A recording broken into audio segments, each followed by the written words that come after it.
Let's go. Good afternoon, everybody.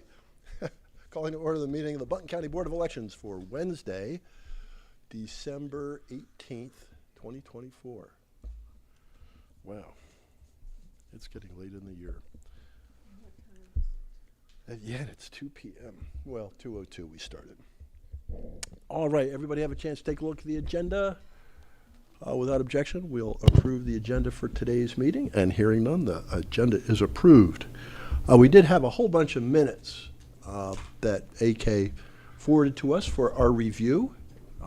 We had 4 different meetings, November 14th, 15th, 19th, and December 4th. Anyone have any questions or issues with any of the minutes? Then, without exception, we will approve the minutes of November 14th, 15th, 19th, and December 4th. And hearing none, those minutes are all approved. Thank you, everybody. Thank you, AK. Well, those minutes got pretty darn involved, especially when you've got a meeting that starts on Monday and lasts all week long. But thank you for documenting it so thoroughly and accurately. Next up is item 3, office updates. Director Duncan, anything going on at the office? Or is everybody just kicking back after the election? Back to just working 2 days a year. Okay, so just last Tuesday, we got word from the State Board of Election that the recount would not continue. So that was fantastic. So now we can go back to completing our duties more on our schedule and a better pace.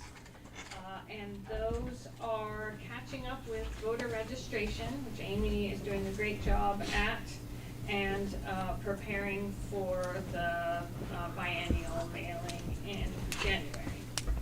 We're also starting archiving the elections, so packaging all of those materials to be moved to archive, and then shredding anything that's up for the 22 months, which is the 2022 elections. So we're working on that. We are also coming back to budget, so today we'll do a presentation of just the same materials that you've seen before. There's some minor adjustments just to get us back on track, and then in January we'll finalize that to send to, move on down the line to send to county management and AVRL, and eventually the commissioners. And I have another word here, move. We will also move. So we're preparing for that, and we will get an update on those buildings first up here. We also had our holiday party last week. It was very successful. Thank you for everyone who was able to come. I'm jumping around quite a bit here. And then the protests. So as you all know, the 3 that were filed here in Buncombe County were picked up by the state, and they are reviewing those. Jake, I think you watched that meeting, and then there's another one this Friday. But we have not been asked to provide anything for those at this time. And then the last thing on my update list is that the Senate Bill 382 did pass.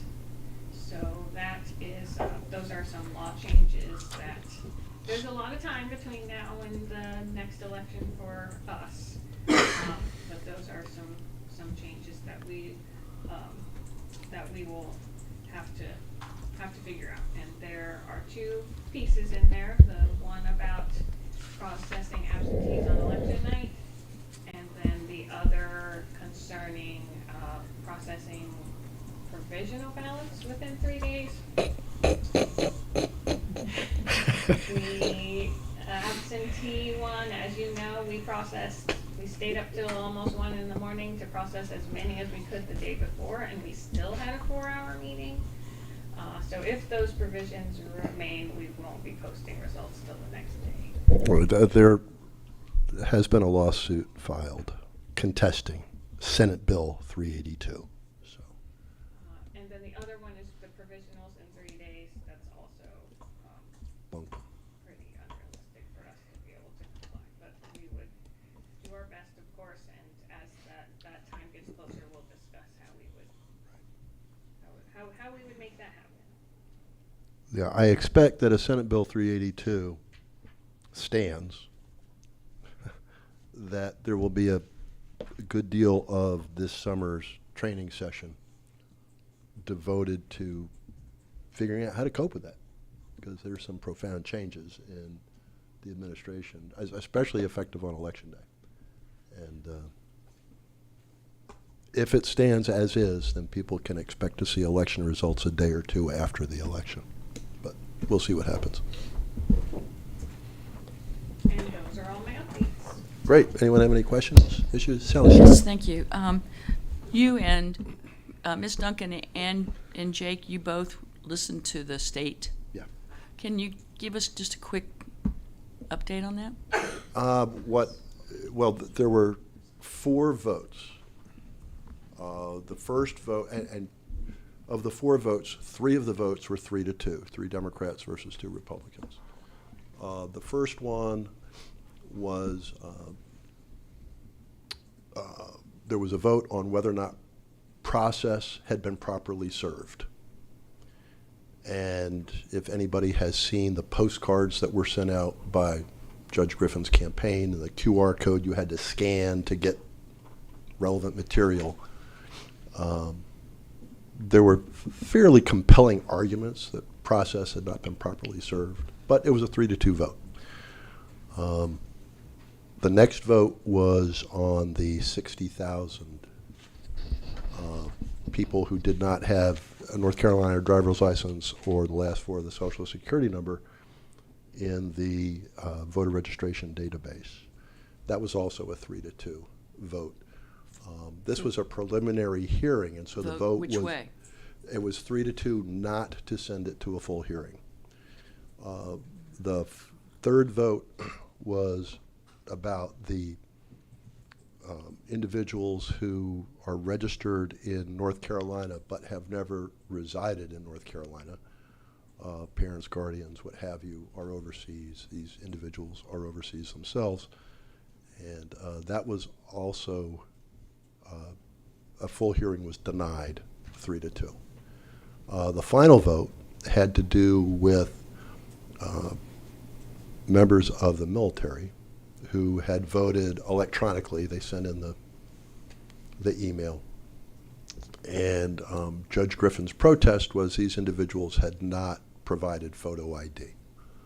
That protest was rejected 5-0. That was rejected unanimously. So I think we just have to wait and see what happens with those 3 protests that were closely voted. Thank you.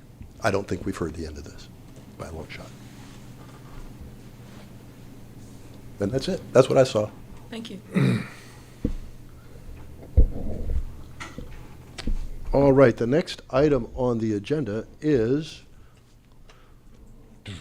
turn up the ominous background music, 35 Woodfin Street update, which is an update on the status of our impending move. And I know we have some guests with us today that are going to give us some detail. Yes, so we have Robert Brown and Scott Metcalf here today. Welcome. Thank you for coming. Yeah, Scott is overseeing the 35 Woodman project, so that's the headquarters to the project. And Robert Brown is overseeing the eventual warehouse move. And so I know that Scott has some plans to show you. Okay. And we've been working with both of them for over a year, providing data on our buildings and our needs. And of course, we are a very complex department, and they've given us a lot of time. And I'm very happy they're here today to answer questions. Yeah, on paper, we look like a small organizational unit, but we can get real big at certain times of year. And complex. Yeah, well, elections aren't getting any simpler, let me tell you that. Yeah. But thank you for coming in today. Thank you for having us. see We've what got a we have here. PowerPoint. Devin, could you go to the next slide?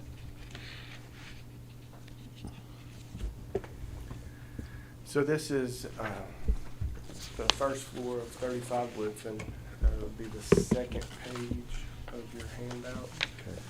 That'll be the main entrance where all the patrons come in. 35 Woodfin is going to be made up of permits, planning, environmental health, air quality, tax assessment, tax collections, Board of Elections, and the Family Justice Center. From the College Street side will be where tax collections and tax assessment will enter the building. That actually has a new address as 182 College Street. The remainder of the customers will enter through the surface parking lot at 35 Woodfin. So there'll be a service desk where everybody in the building will have representation, where you can come in if you're there to see Board of Elections, if you're there to see permits and planning. It's a kind of a one-stop shop mentality. On that first floor, we have the candidate filing room. It's represented in the light blue color. And then there's 2 service stations inside the reception area that are identified for Board of Elections. You can go to the next slide, please. So this is the second floor of 35 Woodfin. The orange represents tax assessment. The blue, the green, and the grayish color represent planning, environmental health, and air quality. Then if you look down at the bottom, the blue color represents Board of Elections. This is where the primary bulk of the staff will be located. It is a badge access floor only, so the only way that you could get up there would be with a badge or with a escort from an employee or someone with badge access. In this model, since COVID, we've had a lot of folks go hybrid, where they're working from home or the office. And so the light gray areas are actually our touchdown spaces. And on the side of Board of Elections, they're 8x9 cubicles. And then on the other side where tax is, those are 6x6 cubicles. And that's where folks can come in and do their work in the office and then leave and go back to where they work in the field or some from home. There are conference rooms, break rooms located on each floor. The ground floor has 6 conference rooms. It's where your boardroom will be. This floor has a large break room. Each floor has a break room with a stove. You can go to the next slide, please. So this is the ground floor. The area to the left of the blue, the light gray, it will be where the temporary elections workers will work from. It is a securable space. We are intently designed to make sure that we could have that secured. The blue is the ballot counting area, and then to the right of that is the large conference room that can be split into 2. One would be 1,400 square feet. The other, it's got a divider wall that you can split it into 2 conference rooms. It'll all be modular furniture similar to what you have now. So I had them do some renderings so you guys could kind of get a visual of what it would look like. From this floor plan, you'll see individual areas. So this is the temporary worker space in the ground floor. It'll just be cubicles. Down there, there'll be the automated desks. Some people like to stand, so they'll raise and lower dual screens at each workstation. Just to the left is where your boardroom will be. So here's a rendering of what the boardroom will look like. Very similar in nature to what you have now. It's a little larger than this, but we'll be able to configure it in different ways. We will have AV set up, so it could be 2 separate rooms. It could be 1 large room. All the conference rooms, our goal is to have them virtual meeting friendly. So this is one of the big draws to this whole place. The boardrooms will be shared by planning will utilize this boardroom, and so will air quality's board.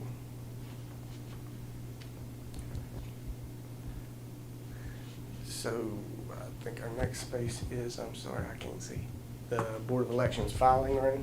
It's on the main floor where you first walk in. So this will be candidate filing area. It's, got a couple workstations set up in it, and then some tables and chairs for folks to fill out the accurate paperwork. And then this is a picture of your space upstairs. So there's like a lounge type area just for collaboration at this end. That's on the 2nd floor if you're wanting to follow along on the floor plan. Then there's some filing areas, some cubicles set up just around the corner.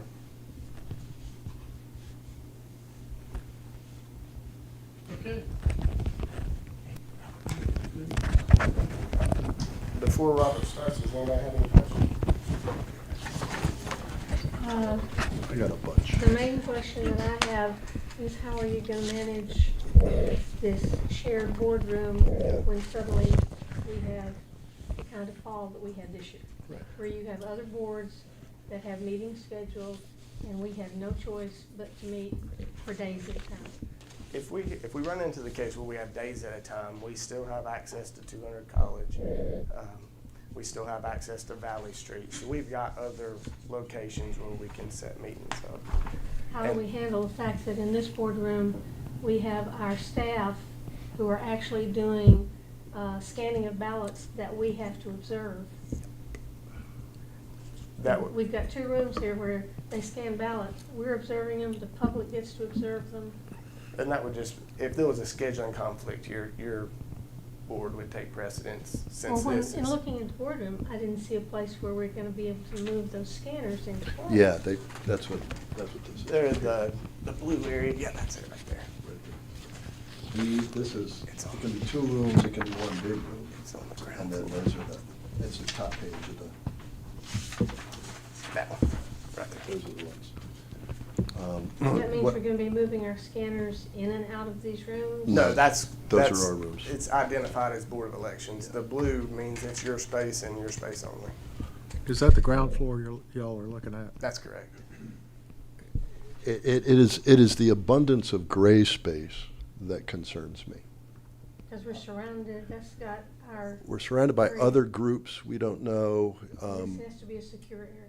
Right.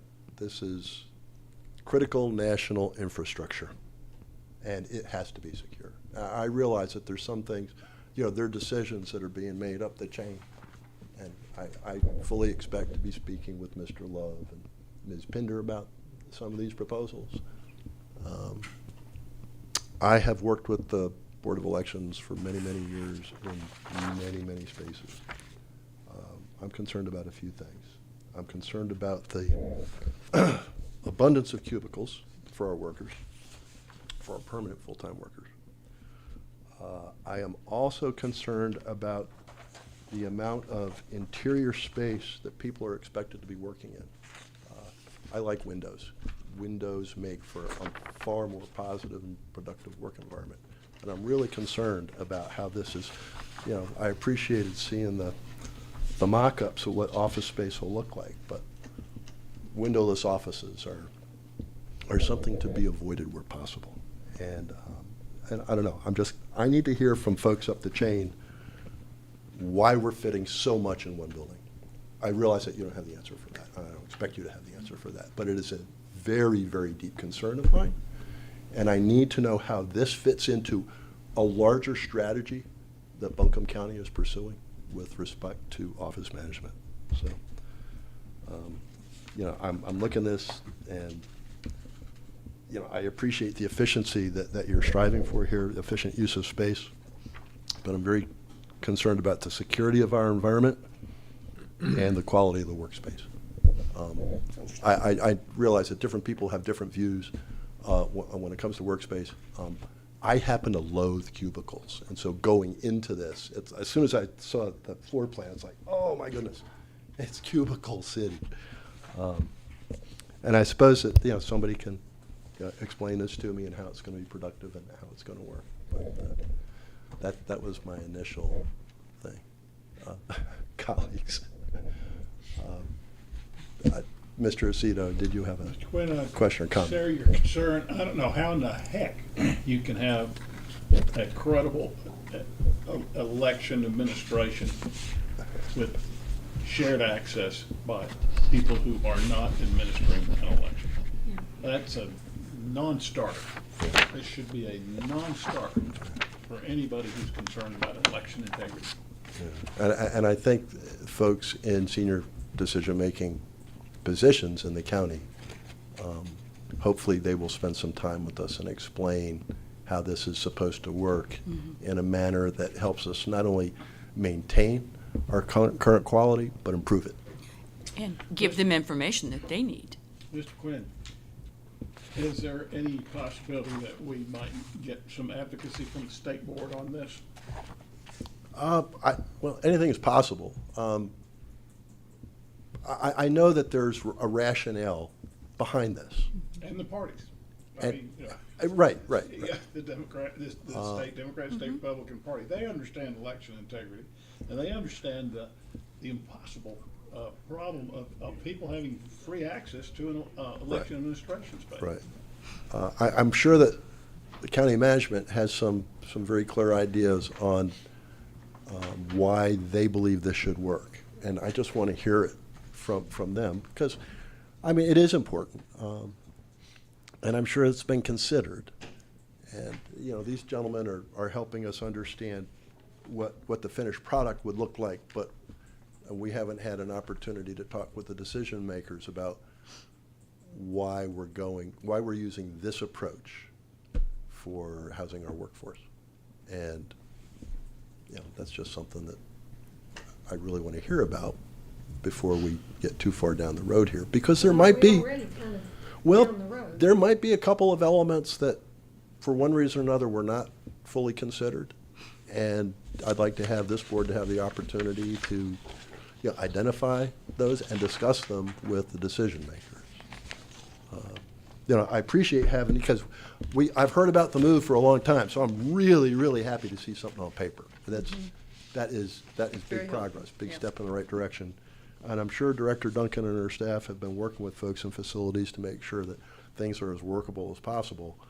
But I don't know. I think it's just time for us to talk to one or two senior folks and get their view on this. Yes. Yes, this should be the political equivalent of walking into a spinning propeller.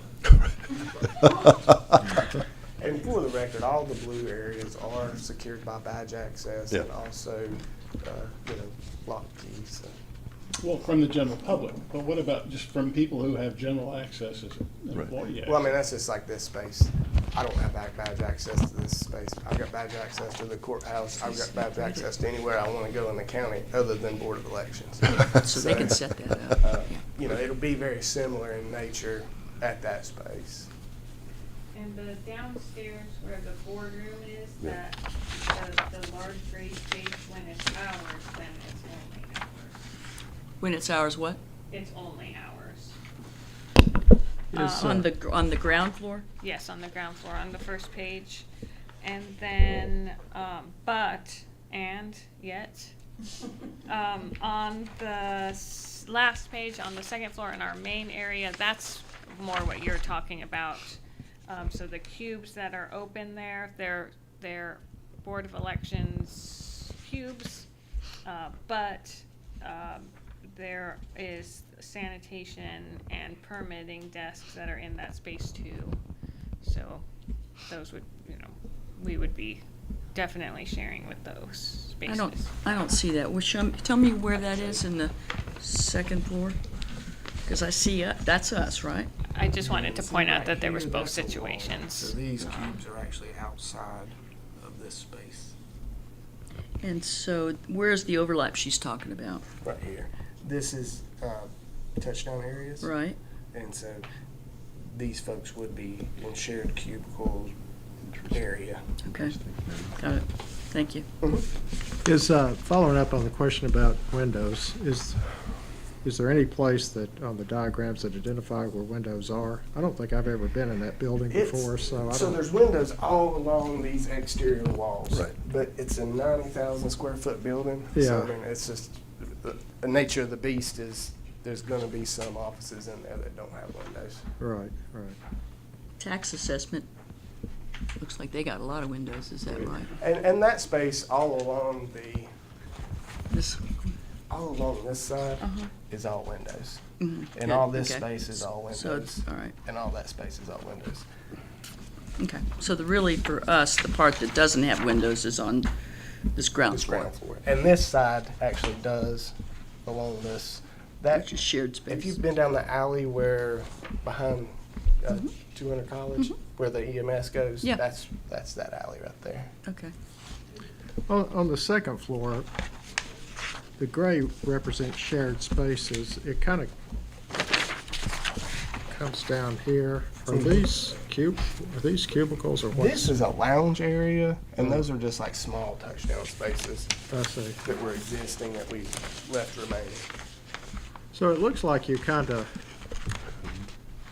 understand all the criticisms, and they seem like good ones. It seems like you kind of put the Board of Elections away from offices that would have a lot of the public going through. Is that And right? truthfully, the second floor in general shouldn't have any public up there unless they come with a staff person. Once you come up the elevator, any door off that elevator is badge access only. Yeah. And That's good. we set it up so all of the public communication is on that first floor in that first floor lobby. So is the ground floor subterranean, It's partial. partially subterranean? The side that you guys are on are daylighted. The side that I left the department out that's actually gonna be there, and that's the backup 911 center. It's fully subterranean. So now that I'm digging a little deeper and understanding a little more, on the first floor, the access we have, the area we have on the first floor, that's where filing is going to occur? Yes, ma'am. Okay, so that's the most public place that we Facing have. side. Okay. One of the concerns that I see here, if you look at your color coding, and I would actually say, I think air quality might have the same complaint, is a lot of these departments are pretty much, it's here, well, you've got Board of Elections all over the place. Mhm.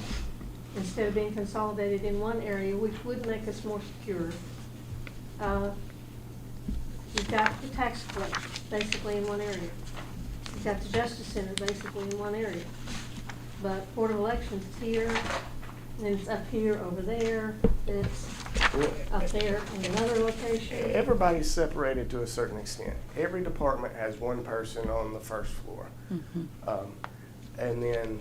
For the reception kinds of The only things. reason why you guys are separated a third time is the need for the boardroom. Planning's in the same way. They've got folks on the first, second, third, or ground, first, second, however you want to look at it. So on the second floor, nobody could get into the Board of Elections. I mean, you can't get up to the you have to have badge access to get up to the second floor for anybody who works up there, right? That's correct. And then going into the Board of Elections area, you have to have yet another badge access. That's correct. And all the staircases are exit only. They'll only lead to the level of exit discharge. So if you get in the staircase, you can't enter back in, you're going outside, unless you have a badge.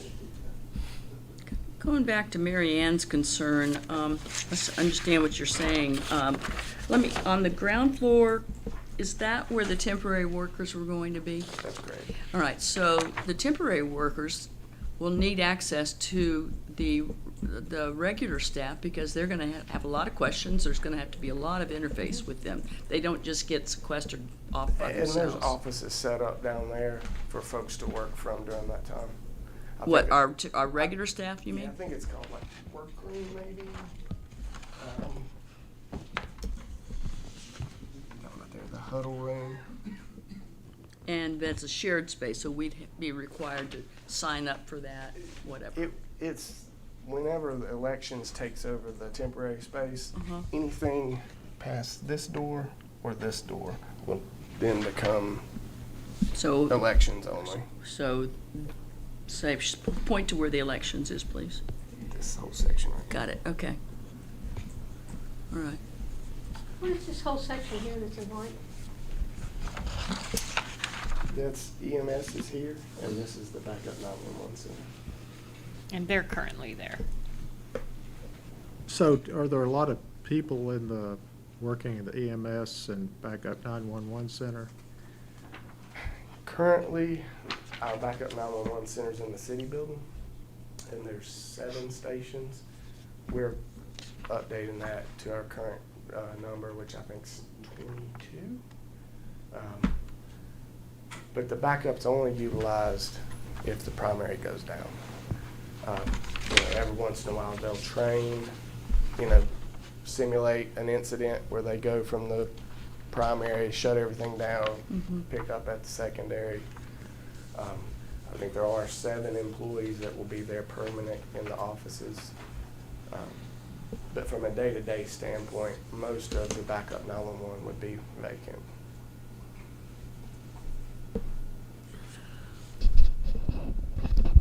Have we addressed some of the concerns of the staff with our questions, and how do we need to get, if there's any more capability of questions from our staff as well on this?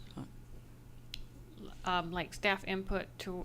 Well, right, and then questions about just the layout. I mean, I'd kind of like So to hear, because we've- you all are, you're going to know this a lot more than we are. So. Yes, so I know there's a lot of my staff watching virtually, so if they have questions, they should put it in the chat and I can relay that.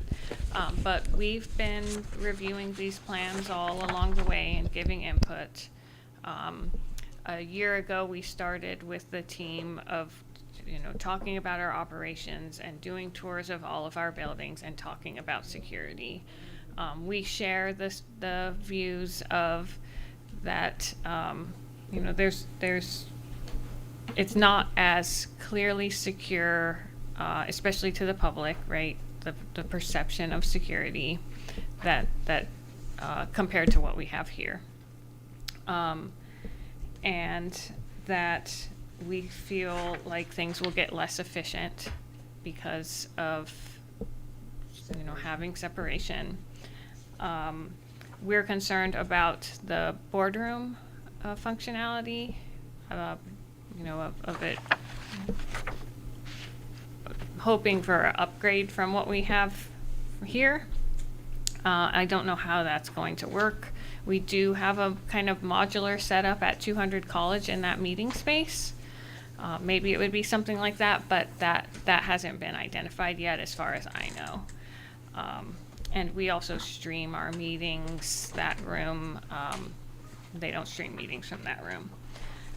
And we would like to improve our sound, so I've definitely made sure that's known, that we want something better than what we have here, and it's hard to see that in this plan of like the modularness and. I'll put a and finer having point it. on that. I want it better than the county commission has. No. Right now, if someone is testifying at the commission, you get to see their backside. And no, we need 2 cameras, at least. We need one that is on the board so folks can see the discussion as well as hear it. But we also need a camera that is focused on the audience, because one of the things that we value in our meetings is audience participation. We expect it. And if the folks at home can't see and hear what the audience is saying, then it's suboptimal. We have occupied suboptimal space for a long time. And considering the planning going into this move, I expect it to meet our requirements. So, we'll see what happens. But I am expecting that additional conversation with senior management. And then of course, one of our larger concerns is all of the permanent staff right now have offices. You all know how hectic the election gets.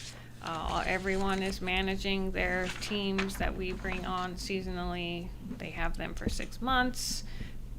It's an intense job, and so not having offices for every staff member is tough, and we haven't gone to the point of where we have to make those decisions yet either. And I, that's a difficulty that feels like a downgrade from what we have, and that is something that's highly valued by my staff. Is that something that can be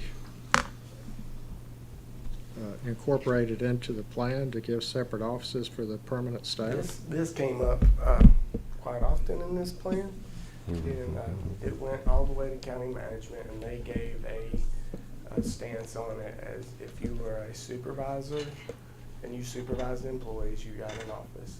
If you weren't a supervisor, you worked out of a cubicle environment. That's really kind of like a mid-20th century way of thinking.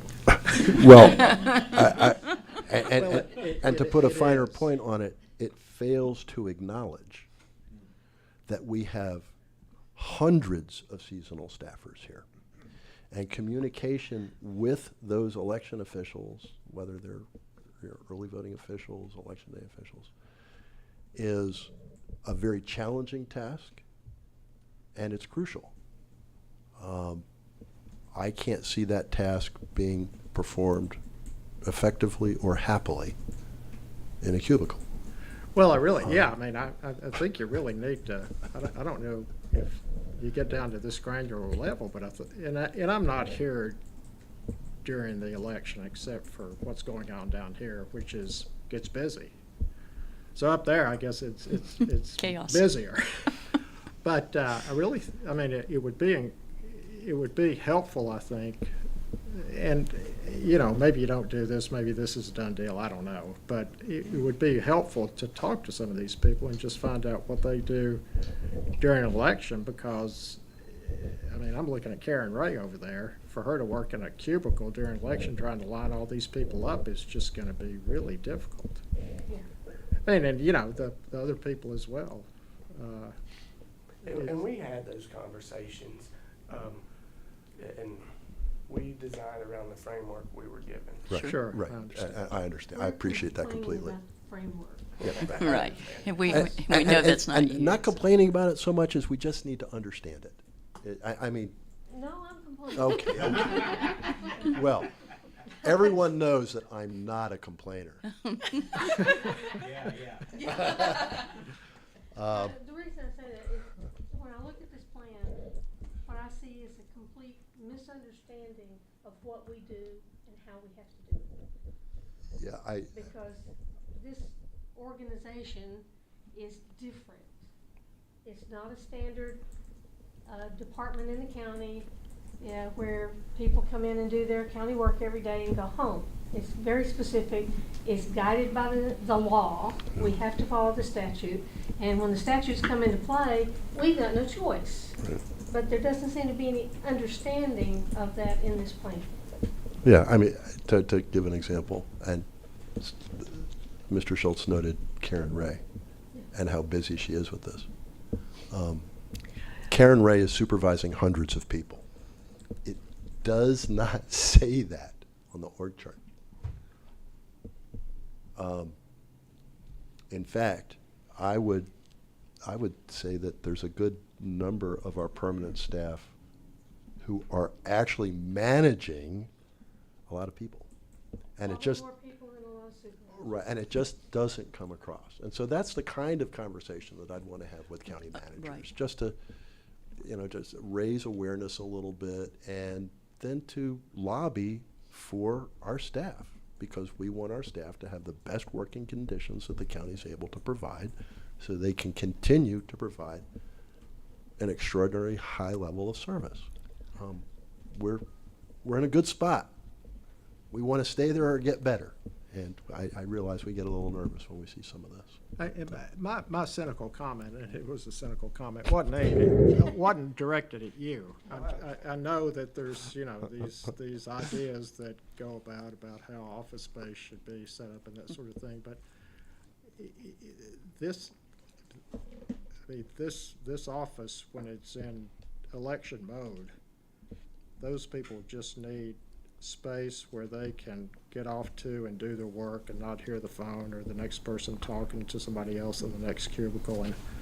And I know that's kind of asking for maybe something more than, I know everybody wants their space the way they want it and they want special dispensation or whatever, but it's just, it's important. Yeah, and I guess just, I agree with Jake. I believe we need to have this conversation with a higher management. But I do have a question for you about the use. You were talking about the badge and how we would, in the second floor, with, that people can't get there unless they're escorted by a staff. So a practical question would be, when we have our people come to our board meetings, they're not going to have a badge. Our people that are viewing the board meeting, so they come into the first floor, and it's after hours. If it's 5:30, number one, who's there?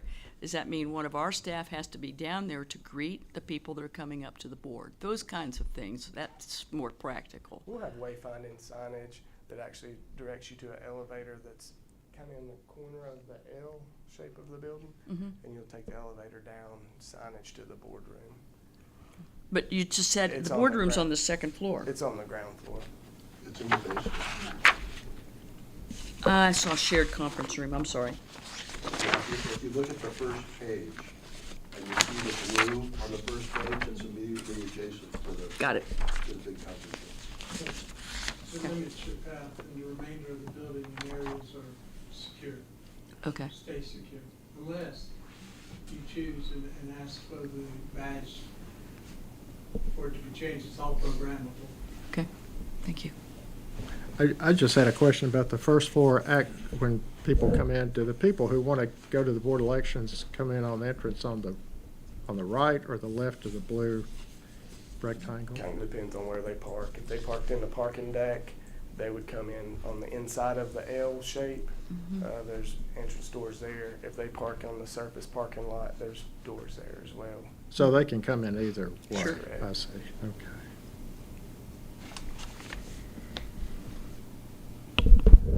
I wasn't done with my concern section. Sorry, I guess we jumped in with our own. So I just wanted to mention some things that were popping in the chat, and then I want to talk about the lobby.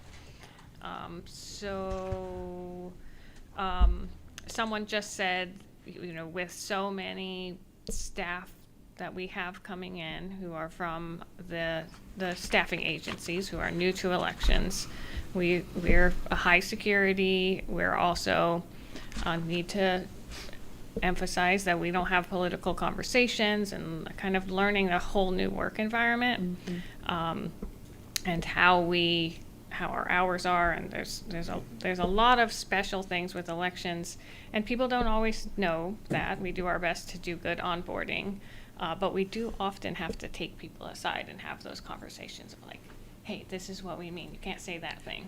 And so having privacy to do those things is very important, because we need to be respectful to people. The other was a similar thing that if there are cubicles, they want them to be tall, like as private as possible. And then I do, right now, I mean, our lobby is not ideal, of course. Here, you come into a narrow space. But I think you come in and you can pretty easily find the people that you want. You talk to a person, you're not having to follow signs around. There's space, not a lot. I worry about the configuration of the lobby there. It's serving a lot of departments. It's not super big, and there might be kind of some grumpy customers sometimes. Everybody's mixed in together. It doesn't have I really value a welcoming environment into our space. And I've tried to do that as much as possible here. We won't have a lot of control over how that happens over there. And I also, does everyone know that Board of Elections has already been at 35 Woodfin? Victoria, we've got to put her on the spot. She worked over there at that time in the lobby. And so she has some insight into how that operated. It was much bigger then. Now there's kind of it's built into the main lobby area. So I have concerns about that being good customer service overall, not just for Board of Elections, but for all of the departments. Boardroom was upstairs the last time we were 35. And I was never at 35 Woodfin, so I don't know. And of course, we talk about this complaint all the time, and every department does, but the public gets kind of confused. There's a sign over there at 35 Woodfin that says Board of Elections is at 59 Woodfin Place, and we're heading back. So people are still asking questions, and that was, I started in elections 7 years ago.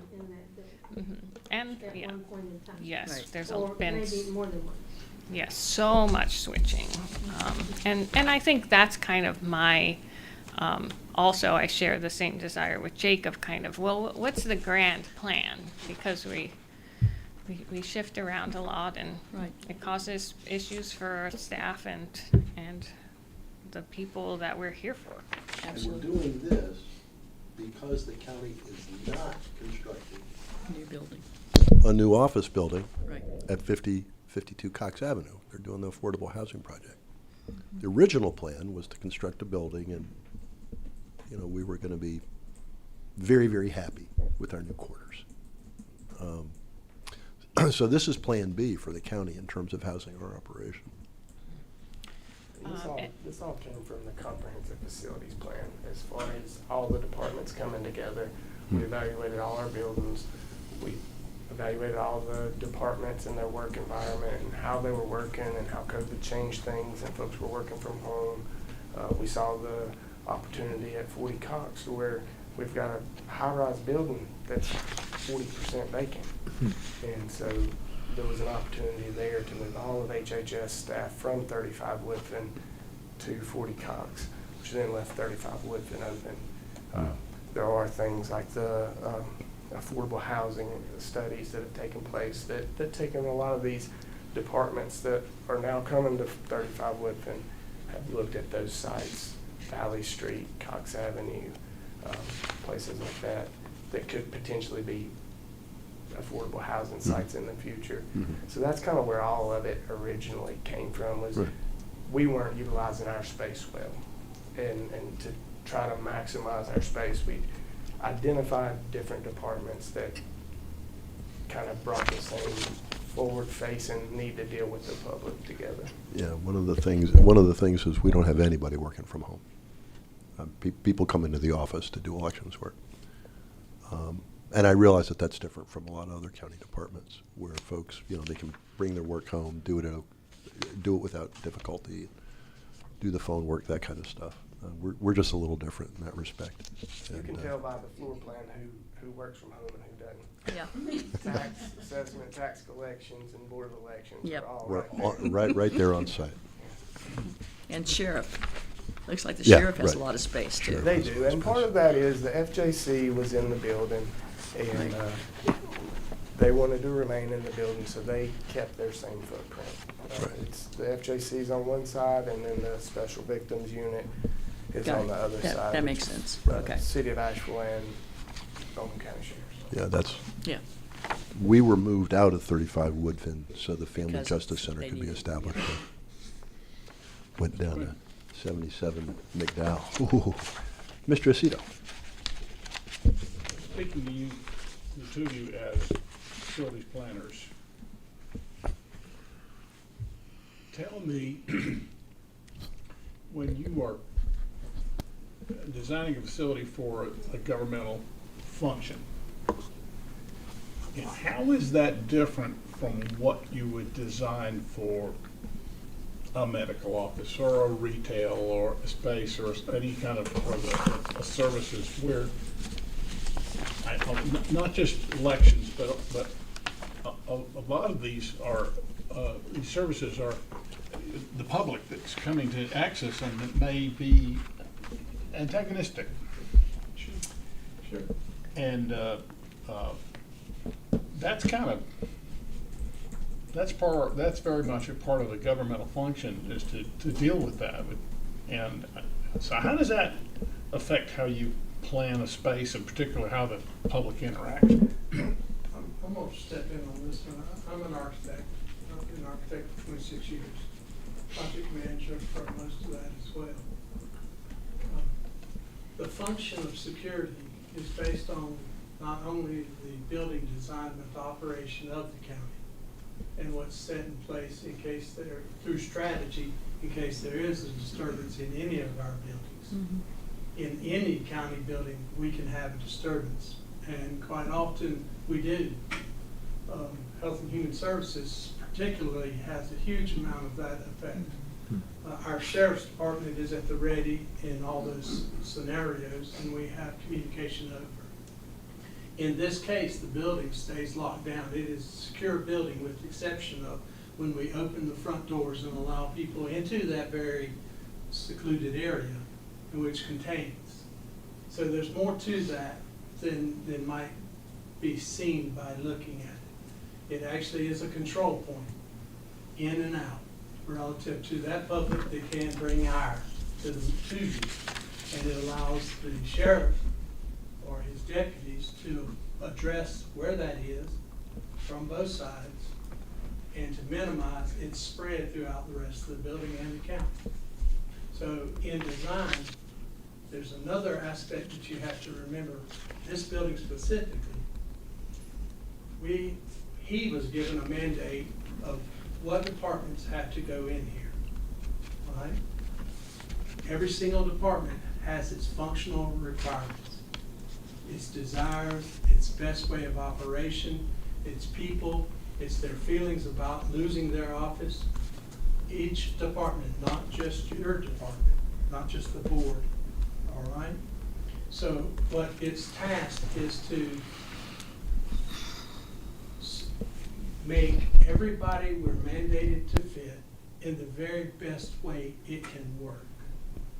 To try to give that same conversation of we've done as well as we can with your department's needs. We've taken them into account. We've shared the pathway to where we are. At the same time, the contiguous department gets the same conversation and the same time at the table. So is this a perfect plan for the Board of Elections? I don't think it can be. Is it as well as I think it can be put on paper and strategy relative to its operation be placed?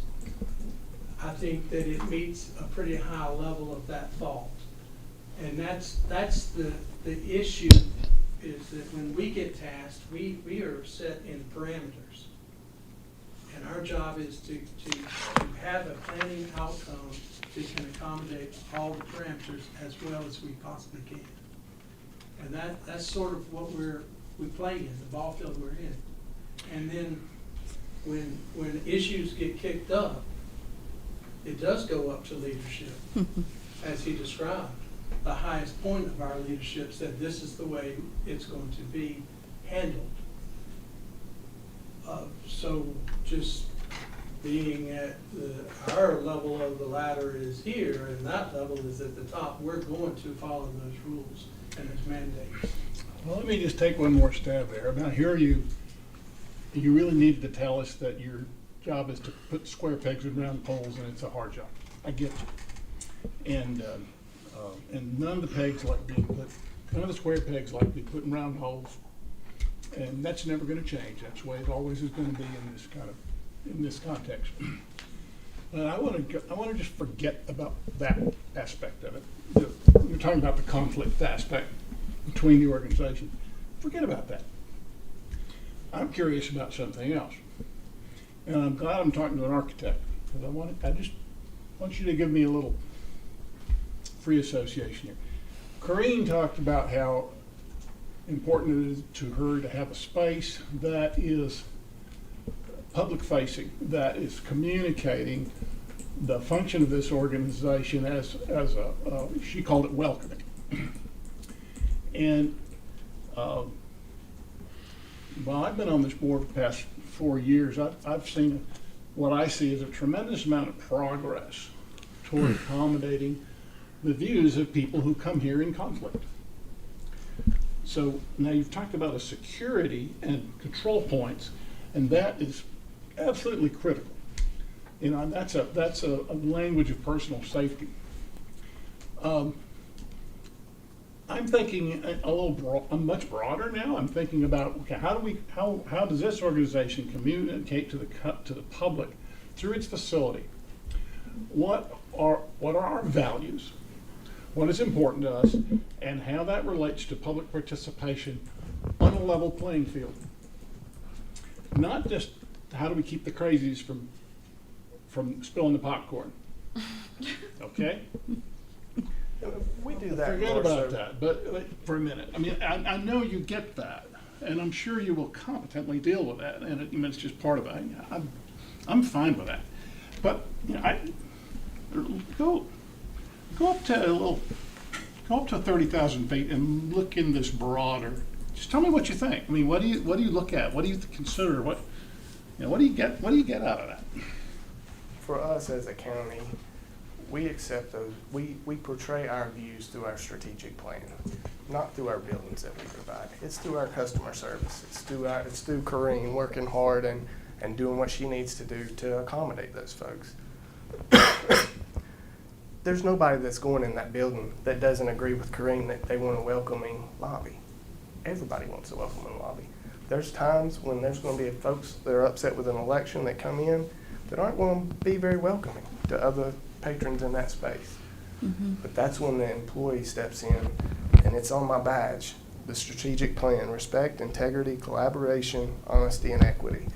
That's how we accept the outside views. So it's also how we express to those we're dealing with. Even people that are people that are even not there because they didn't realize what door they were going in. The people that address them as per our mandate is to be respectful. So how do you make a space accommodating? Typically the people that are there are what makes the space worth being in, not the space. You know, I come in here and this is not a good space, architecturally speaking. But as soon as we came in, we were greeted, right? So the space washed itself away, and the feeling that I had being here was attributed to the greeting I got, not the space. Because if it was the space, I probably would have turned around. Right? Just let's be honest.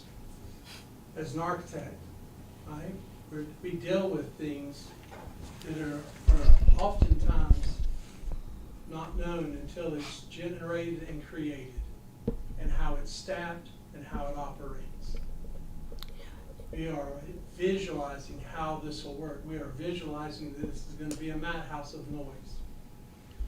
Well, history says in a number of these type of facilities, it's not that way. And that through the acoustical padding and the acoustical ceiling, you change a lot of that potential.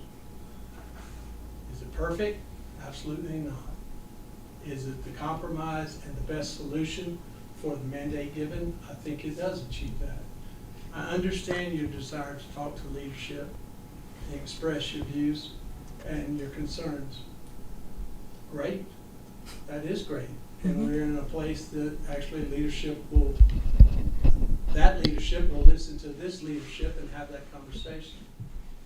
And if leadership conveys to us to make revisions, then we follow leadership's direction. And that is ultimately where we stand, right? And right now, what we've been asked to accomplish is sitting on these pages relative to what Scott's been managing. And it has gone through a number of meetings, a number of iterations, a huge amount of effort to get to this. And I do want you to understand that in each one of those type of meetings, everybody is heard. Everything that is said is documented. And then we respond to it as best as we can through the design team that we employ. And leadership weighs in on what they see. Can I ask a question about that? So in this example, like Corinne would have been giving feedback. If one of her concerns was this temporary staff piece, and she said, why can't we put the temporary staff piece on the second floor with the rest of our staff where it says flexed shared space now? Where does that go if she has that kind of practical question? That actually went straight to county management, and it was a management decision, as the temp workers would be on the ground floor. That exact scenario happened. Yes. So I have one other So it's one question. that we get to discuss with county management. Got it. Has any department on this plan that you've had to work with, do they come with a book like this of law that tells them what they have to do, when they have to do it, and how they have to do it? Our design team has taken into account the regulations with the Board of Elections, and we've designed around that. Well, the security that I see concerns me, as it does with Corinne, because there's too many other organizations, other people. As you say, they're dealing with the public also. They're bringing public into their offices. They're surrounding areas that we need to be secure. And it's not just because we want them to be secure. It's because by law we have to secure them. That concerns me a lot, especially if you look at this year and what we've had to go through with this election. I don't see how we could possibly have done that. So, yeah, I understand the mandate you've been given, and I don't see how this department fits into that mandate. Because we have too many other requirements that none of these other departments have. But that goes back to our discussion with leadership. Yeah, you're right.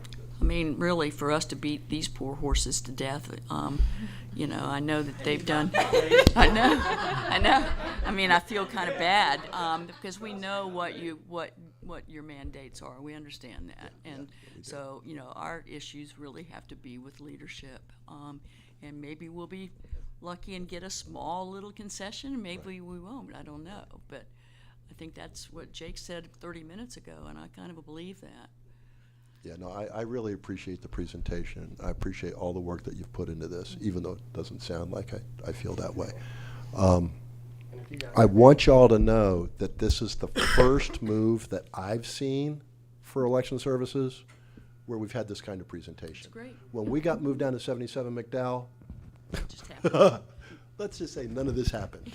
Yeah. And I deeply appreciate you taking the time and listening to us and responding to our questions. It is extraordinarily valuable.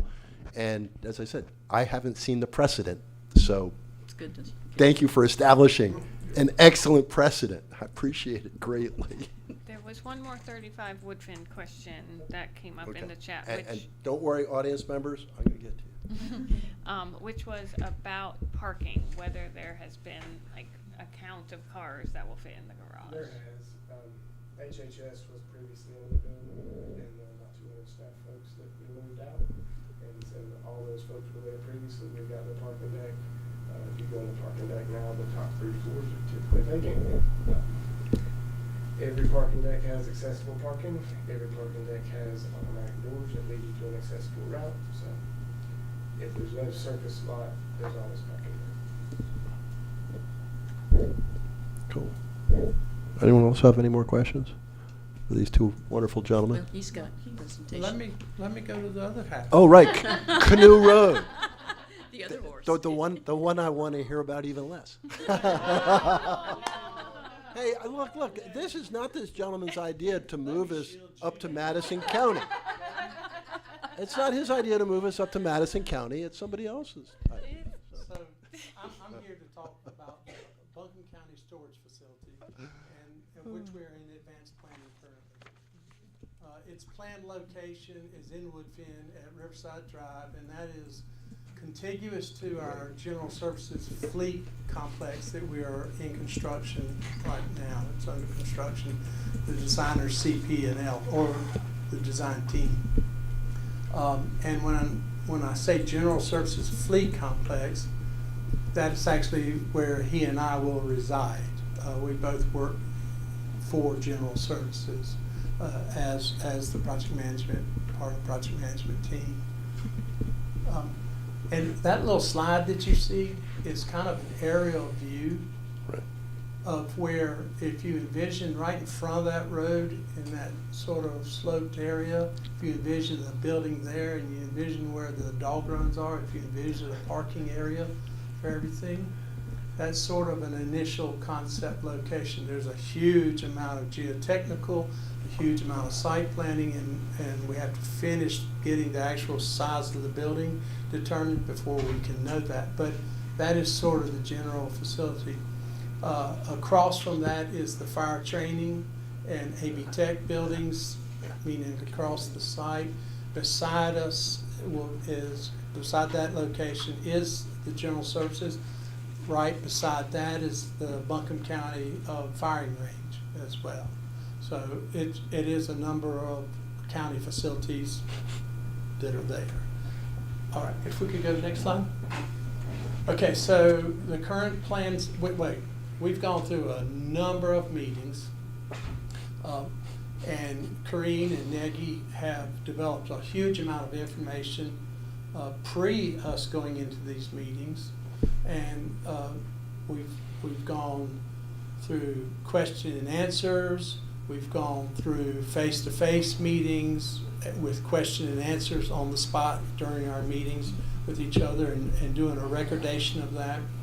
The design team has gone and looked at the different locations, or are still finishing that part. But what we've come up with is a planned allocation of around 19,000 to 22,300 square feet in this facility for BOE Board of Elections. It is the largest line share of area given for any department in this facility. And the facility is a county-wide storage and operations building.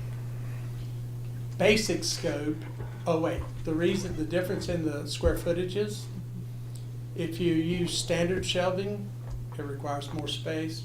That's 22,300. If you use more specialized, high density storage thinking and design for how you store certain documents and things, you can reduce the building area and most of the time actually increase the storage capacity even with a smaller footprint. So those are the ranges we're working in, and this is initial. That that there's still a lot of vetting that has to go through this process. But the basic scope, a large dividable training area with a catering kitchen, and that is basically so that so that when Corrine trains people, she doesn't have to do it 8 times, right? That you have a large enough space that's dividable so that you can have 3 areas that are concurrently training the group that you would normally train in currently as one group, because that's all the space there is. Also developed in that area would be a multipurpose area for mock vote training. In other words, you set up a situation where Robert, the voter, comes in the front door and it goes through all the steps to the ballot and to sticking your ballot into the piece of equipment that sucks it up and says, I voted. You get a sticker, right? So that is to allow the actual real event training to occur with those that are being trained and to understand the setup. Within the building, there'll be a manager's workstation, meaning within this space, because it is, in this case, it's an operational center with storage in it. They have people that will be there all the time and that will be able to work there all the time. So you have management in that. Touchdown workstations for those that don't stay there all the time but are there part of the time and somewhere else part of the time. Call center workstations, ballot processing workstations, laptop, cell phone, programming counters, all voting equipment storage areas. And when I say that, there is a comprehensive list of what that equipment is. It's not, it takes up an entire building. So that one little line seems like a simple thing, but it's a lot. Ballot secure storage, archive secure storage, voting supplies storage, operational material supply storage, vehicle parking, secure loading and unloading area, and restrooms. And we have building spaces, like I have building restrooms. But in this case, for example, we would actually have internal restrooms to their apartment because they are such a large and operational space, and still have the building facilities. The building will have a large, and within this is sort of a, I don't like to really put it on there, but they will have inside a space that can function as a break area as well. It's not a formal break area though, because the building has a formal break area. The building will have their entrance and exit is secure and their own, but the building will also have a loading dock that will have the ability for 2 large trucks and a smaller box truck. So a loading that is actually people that are managed. The entire building is secure. Within the space, Board of Election will have a second level of security. So I will be able to get into the building. I will not be able to get into the Board of Election space, right? Because I'm not able to go through that secure doorway. All right, let's go to the next slide. Okay, design is in the details. So that's a few, these charts that are up here, if you right down in the bottom corner is kind of the square footages I just gave you. So that shows you the cumulative amount of information that actually has been compiled, considered for every shelving linear foot, for every volumetric need in space that have come up with the area that we're allocating, right? Also over on the other side are a bunch of notes that are, and this is just 3 little snippets of volume of information. But that's sort of, those notes guide us into why and what questions we still have to answer. It's an active process. Corrine has questions about this, right? Those questions are documented, and those questions are being addressed in this process. The reason to do advanced planning to this significant level is so that you can ask all the questions. And you can try to answer it in your programming to come up with a solution that in this case will resolve the questions and give you a functional, what you need space inside the building. Doesn't answer the question about where the building's located, right? It has to do with what, as that building operates, this is how it operates and this is what it will work to serve and functionally work for everybody that's there, and be able to store all the equipment, to be able to work on the equipment, to be able to program the equipment, to be able to accommodate the people that actually do that for her on a daily basis, to give them a space to park, to give them a secure access in when the ballots come, to give a secure place for them to come into the building, to actually be unloaded where it can't be contested that somebody's messed with the ballots because it's been from vote, transport into the space, download, and then processed, right? So that's all in consideration. Let's go to the next slide. Okay, so estimated schedule on this, and I said estimated because there are so many factors. 43 departments accommodated in this building. Not all of them need space, but meaning we have to go through all of this process. Estimated completion of the advanced planning will be March of 25. Once we get leadership okay and all the whole level of it all through, and they say yes, that's what we want to do, move forward. Then we'll have about 12 months of design. It's a pretty comprehensive building. It's going to take a lot. Comprehensive site. It's going to take a lot. Have a lot of geotechnical issues to resolve and things of that nature. And then once we have it designed and bid, and we get a successful bidder, and I'm going to be positive, and it's in budget, right? Then it'll take approximately 16 to 18 months to actually construct.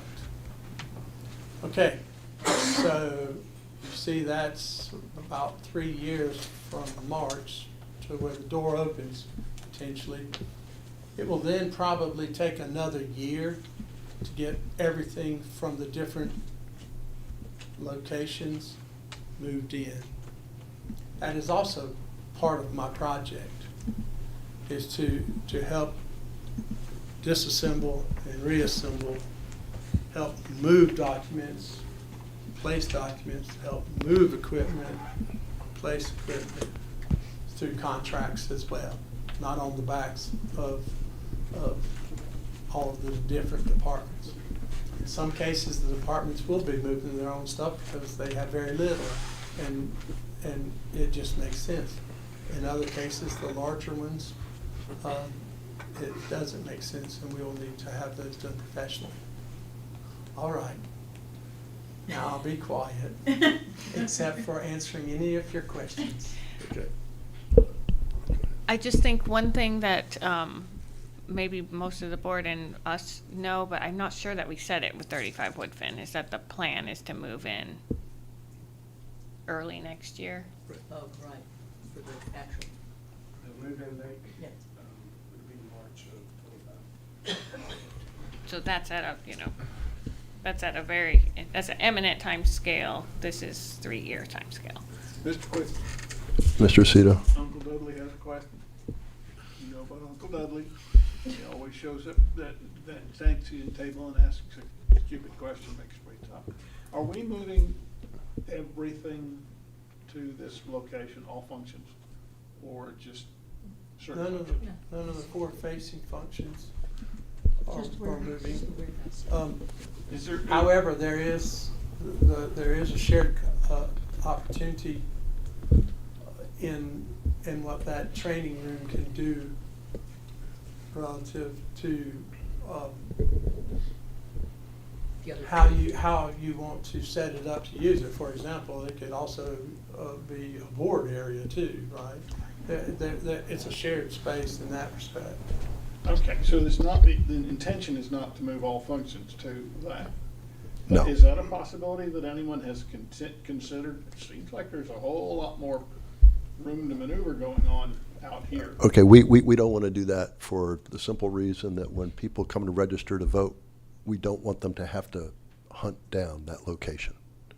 People expect to come to the county seat, downtown in the county seat, to interact with county government, and you want your public-facing operation downtown, my humble opinion. Trying to get folks to find Canoe Lane, I think, would be a bit of an ask. Yeah, I wonder, have we, you may already be there, I'm just a board member, but how much of this have you unpacked that there is, I hear you. I mean, I think that there are some functions that we need to be identified at the county, again, back to this optics of what I was Yep. trying to get to earlier with you about how does the architect see this, that there is a physical space and the people are wonderful, but sometimes the building is much louder than they are and the space is much louder than they are. So and Michelangelo and Da Vinci would love to have that conversation with you. So we have this. So what have we done about that? I mean, it seems to be an opportunity to really unpack that in detail. And on that basis, what are we communicating to the public about what we do, how we do it, and what matters to us as we do it, by where we are and what it looks like, and to what extent that's portable. Some of it's portable, some of it's not. So it's not. I've never had that conversation about that. It intrigues me. Didn't I hear you say that other parts of the county are going to use this warehouse space? Oh, yeah. Absolutely. Yeah, so we're talking about 44, you named 44. Approximately 43 departments reviewed, So a again, great deal less. But it's a will clean access sheet of space. paper, right? I mean, you're sitting here and you can do things with this that you couldn't do by taking all the round pegs and driving them into the square peg at Woodfin, at 35 Woodfin. Right. You've got a, We're doing that. Right. but Quite honest. you got a clean sheet of paper here. Exactly. They're designing the space as opposed to Well- living with the space that's already there, Yeah, yeah. 35 Woodfin. We will be designing the space. Right. Right now, we're just assessing what each department's needs are. And that is their immediate need, meaning what they will bring over, and their growth need. Because the primary use of the building is storage. Right, so it's So, not. Yeah. for a lot of departments. So if I might just speak to my board here, and you're just my witness, okay? Is simply, how do we use this opportunity to really articulate what we're communicating to the public and what we're doing by our facility, and to what extent can we use this opportunity to maximize that, as opposed to some of the obvious problems that we all see with 35 Woodfin. And that's a much bigger conversation than anything we could have in this room, in this space right now. And you may have already covered all that, and I just wasn't there, and I certainly understand that. But where else can we go with this? I mean, before we really get to pounding on the county commissioners about this, is there a bigger ask and a better ask? I Well, have two questions. go ahead, Mary Ann. How do you get to this location? What's the road that you get to this location? Riverside Road. And then there's another road off of, that comes down by the cemetery. There is another road? Because my question would be, Three A. were you able to get to this location on September the 28th of this year? Yes. You had to come from where the cemetery is. Yeah. I'm not sure of the name of that road. There's three directions to get there, and yes. Well, the we- reason I ask is, we did. we would have been looking at this and saying, our equipment is there. Right. How do we get it out? Right. Because we have to get it, and I did not know. So, the the negative is for everybody. For example, it took me 3 days to get out of my neighborhood Oh, in yeah. Yancey County, right? So throughout all of this county and multiple counties connected, the issue of being isolated for all kinds of functions occurred by a 1,000-year storm. Absolutely. In this case, it has actually 3 means of ingress and exit, right? So we had at least 3 chances, and only 2 got shut, so 1 stayed within the ability to access. It's not on the front of the highway, right? It's where I'm gonna drive there every day of the rest of my time here to the same space. So I understand that it's not right on the highway, but it's not hard to get to. It's so not hard to get to. We've got a AB Tech training classroom building located there that they use every single day. The firefighters across the state and states go to train every single day. So those are some pretty significant buildings and functions that are there as well. Now, to go back to your original question, why are we looking at this site? It's because it's a leadership decision that earlier that this piece of property should be developed for Buncombe County facilities. It is currently the only space we have that could accommodate this much of a building currently. And it is also contiguous to our other facilities, which the ones most special to my heart is general services. And since we fix all of our buildings, it's not bad to be right next to that.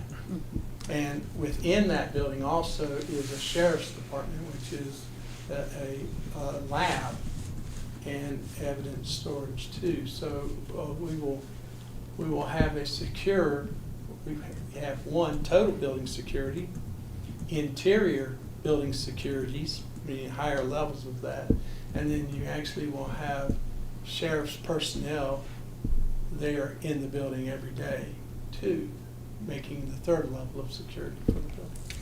Mr. Quinn, one more thing. Yes, sir, Mr. Seaver. I've been through this, been here and done this and bought this T-shirt with MSD because we started out in one location in Woodfin, ended up getting split up and had locations in Biltmore and had system services at one end and the office on the other end. And the good news is that after, it only took 28 years, but they got to a place where they have a highly functional arrangement down by the river, off of Riverside Drive. And it's not the same thing as putting the elections facilities there. I get this. But having been given the opportunity of analyzing what should go where and how does it affect the public-facing function and how does it affect the administrative and institutional function, that you can do a lot of things with a location on Riverside Drive.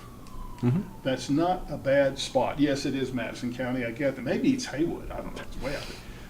It is Buncombe County. But we can. You know I'm only. But it's a very people from Alexander would be mad at me for even saying such a thing.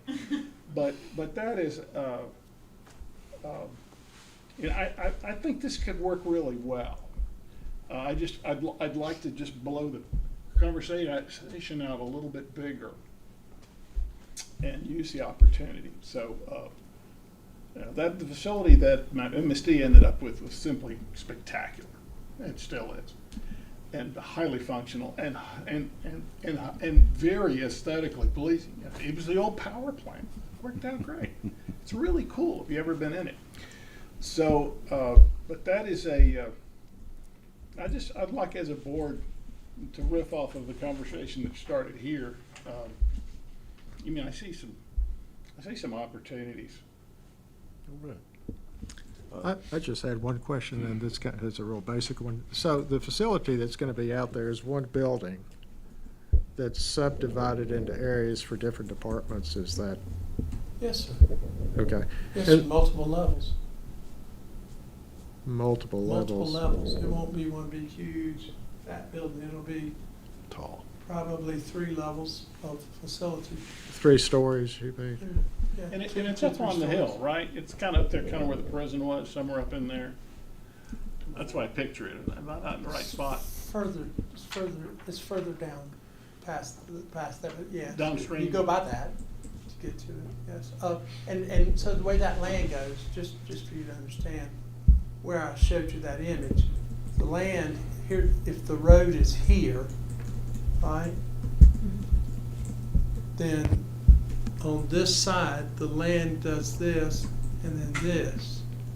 So imagine you place a building starting in the bottom level here, like a large training room, and then the second level comes to grade level, and then a third level is 2 stories. So in reality, from the roadside, it appears to be a 2-story facility.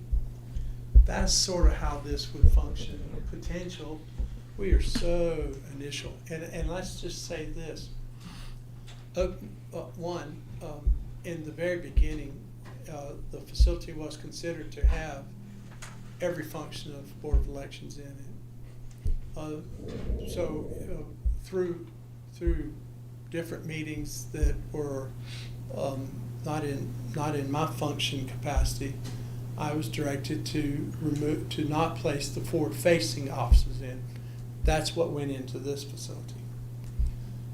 Good. All right, but we are, relative to anything that has to do with this building, we are in advanced planning. Right. We are at the very birth of the concept. So, yes, And has- change now Yeah. is not huge. Right, and all this, the fine line detail that you showed us on all that, is there still room available that's not been already accounted for in this advanced planning for those 44 divisions? I mean, you had lots of things, lots of numbers in there about I guess, division needs and all of that. That's solely the Board of Elections needs. That's all you showed us was what the Board That's- of Elections. yeah. Thank you. So I just wanted you to see that there's a lot Yeah. of Yeah. information collection. But then to be you've got to able come up multiply with that by assigned the other space. 43. No, Not- because the other places don't have nearly the requirements Are that there we do. others that And are some as- of them have 0 Are requirements, there others that are as large? possibly. No, Okay. no, in this facility, Mm-hmm. no, sir, no, ma'am.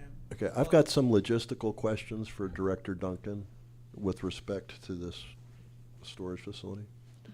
Where would election administration occur? Right now, you've got a war room at 50 Cox Avenue, right? Where's it gonna happen?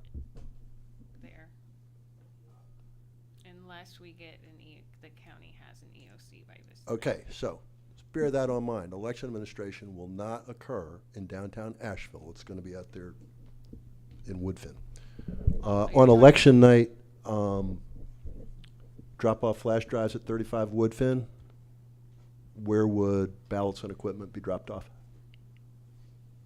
Okay, folks, so you thought being 2 places at the same time was hard this time? Wait until the election of 28. Now, the training space, I'm sure, is not dedicated. I mean, that's training space that would be available to everybody, right? Well, it's prioritized. Okay, It is being built primarily for Board of Elections, who has first say on its Okay, use at good, all times. good. After that fact, then yes, other Yeah, county oh, people oh, can use it. Okay, so the training space would mean that, we don't have to do the hustle with AB Tech or some other Yeah, that's, place, which is a huge plus for us.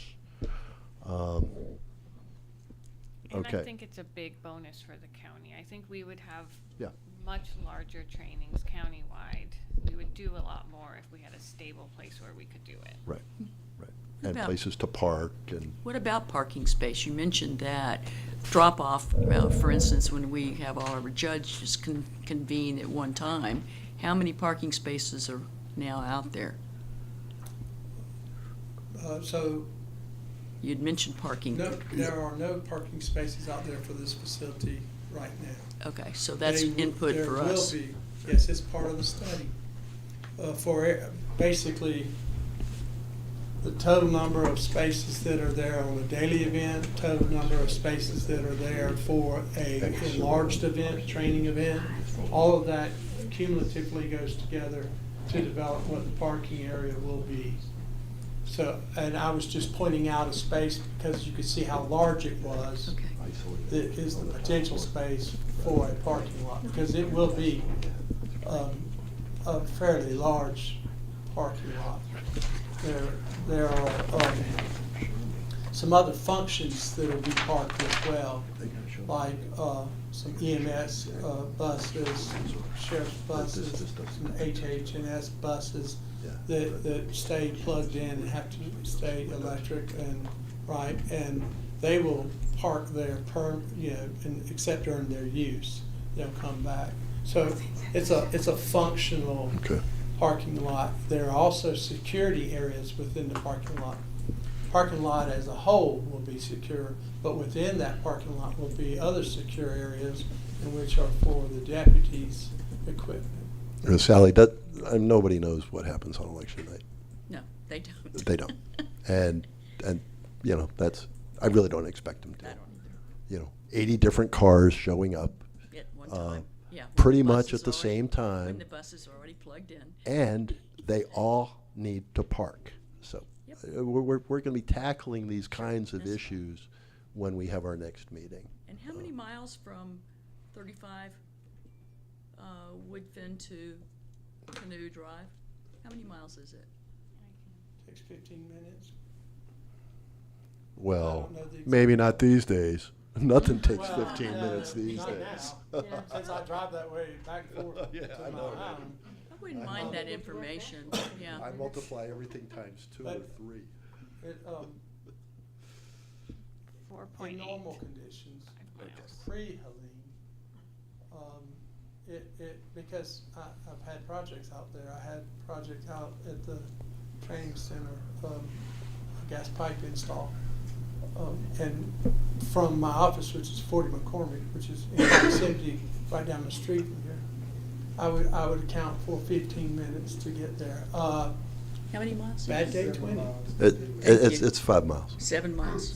7 miles. Okay, Wow. that's good, thank you. It'll take a while. Now we've done it both ways. Okay. Now, everybody knows though, when we have an exodus out of this place, there's anywhere around Asheville that you can get to in 15 minutes. Right, not these days. Including downtown, Yeah. right? Just getting across downtown. So that scenario kind of stops everything no matter where we are. Yeah. No, not really. I'm Virginia County. I exaggerate when I say Madison County. I'd like to see a bird's eye view of where that is. I'll bring one in next meeting. I have a question for you, Jake. For me? Yeah. Okay. What are the important functions for you to keep downtown? Anything that involves the general public. That includes registering to vote, coming in, curing a ballot, coming to a board meeting. Filing for. Yeah, absolutely. Filing as a candidate, filing as a campaign treasurer. Basically what you're doing in the building now. Yeah, right. No, Mr. Quinn, I want you to put a sharper pencil on that. Okay.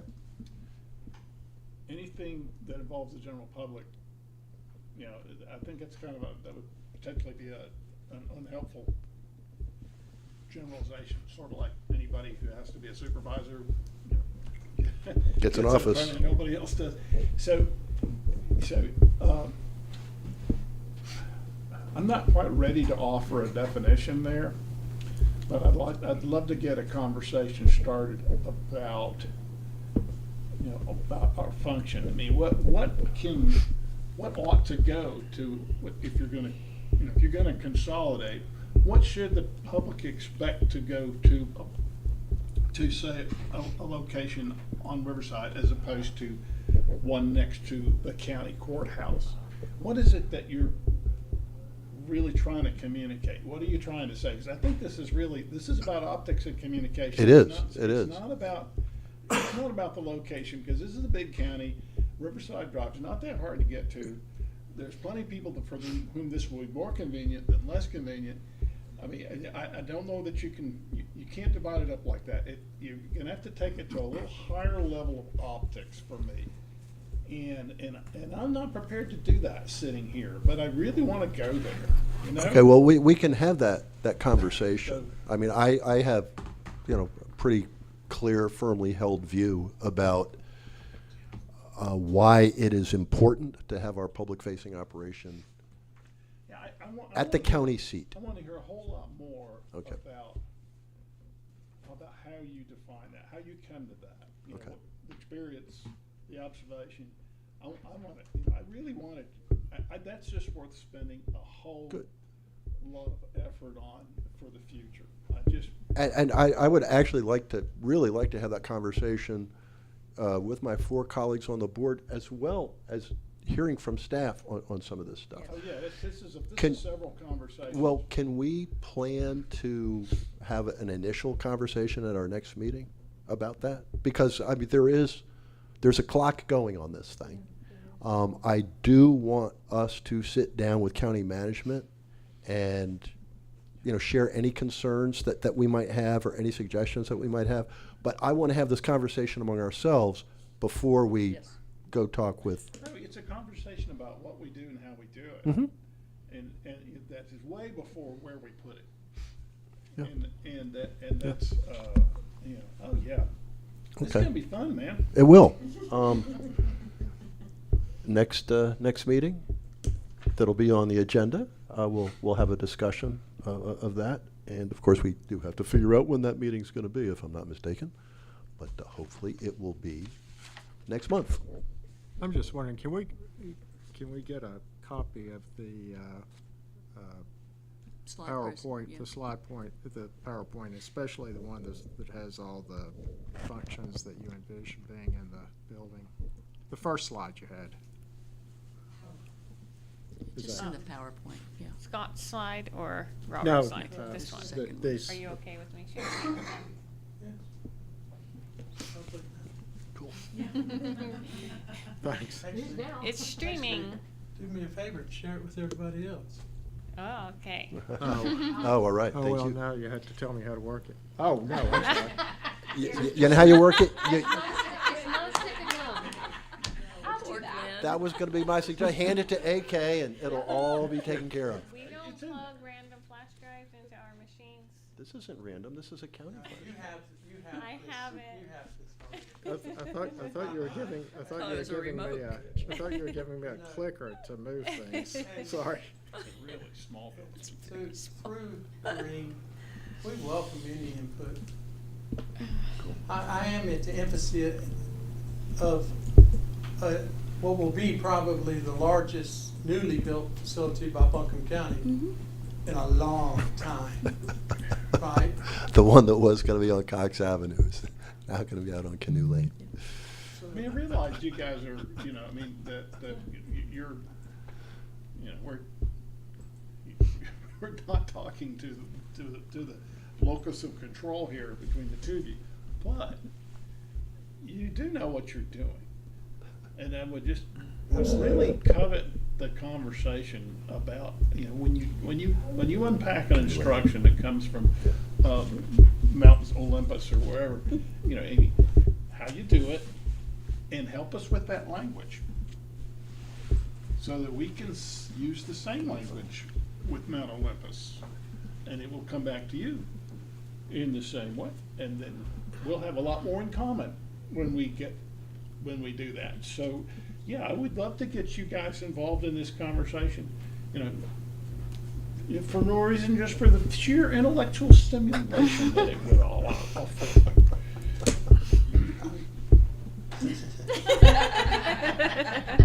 Man, that sounds great. And you kept a straight face and said that. I've done this a long time, and I'm bald already. So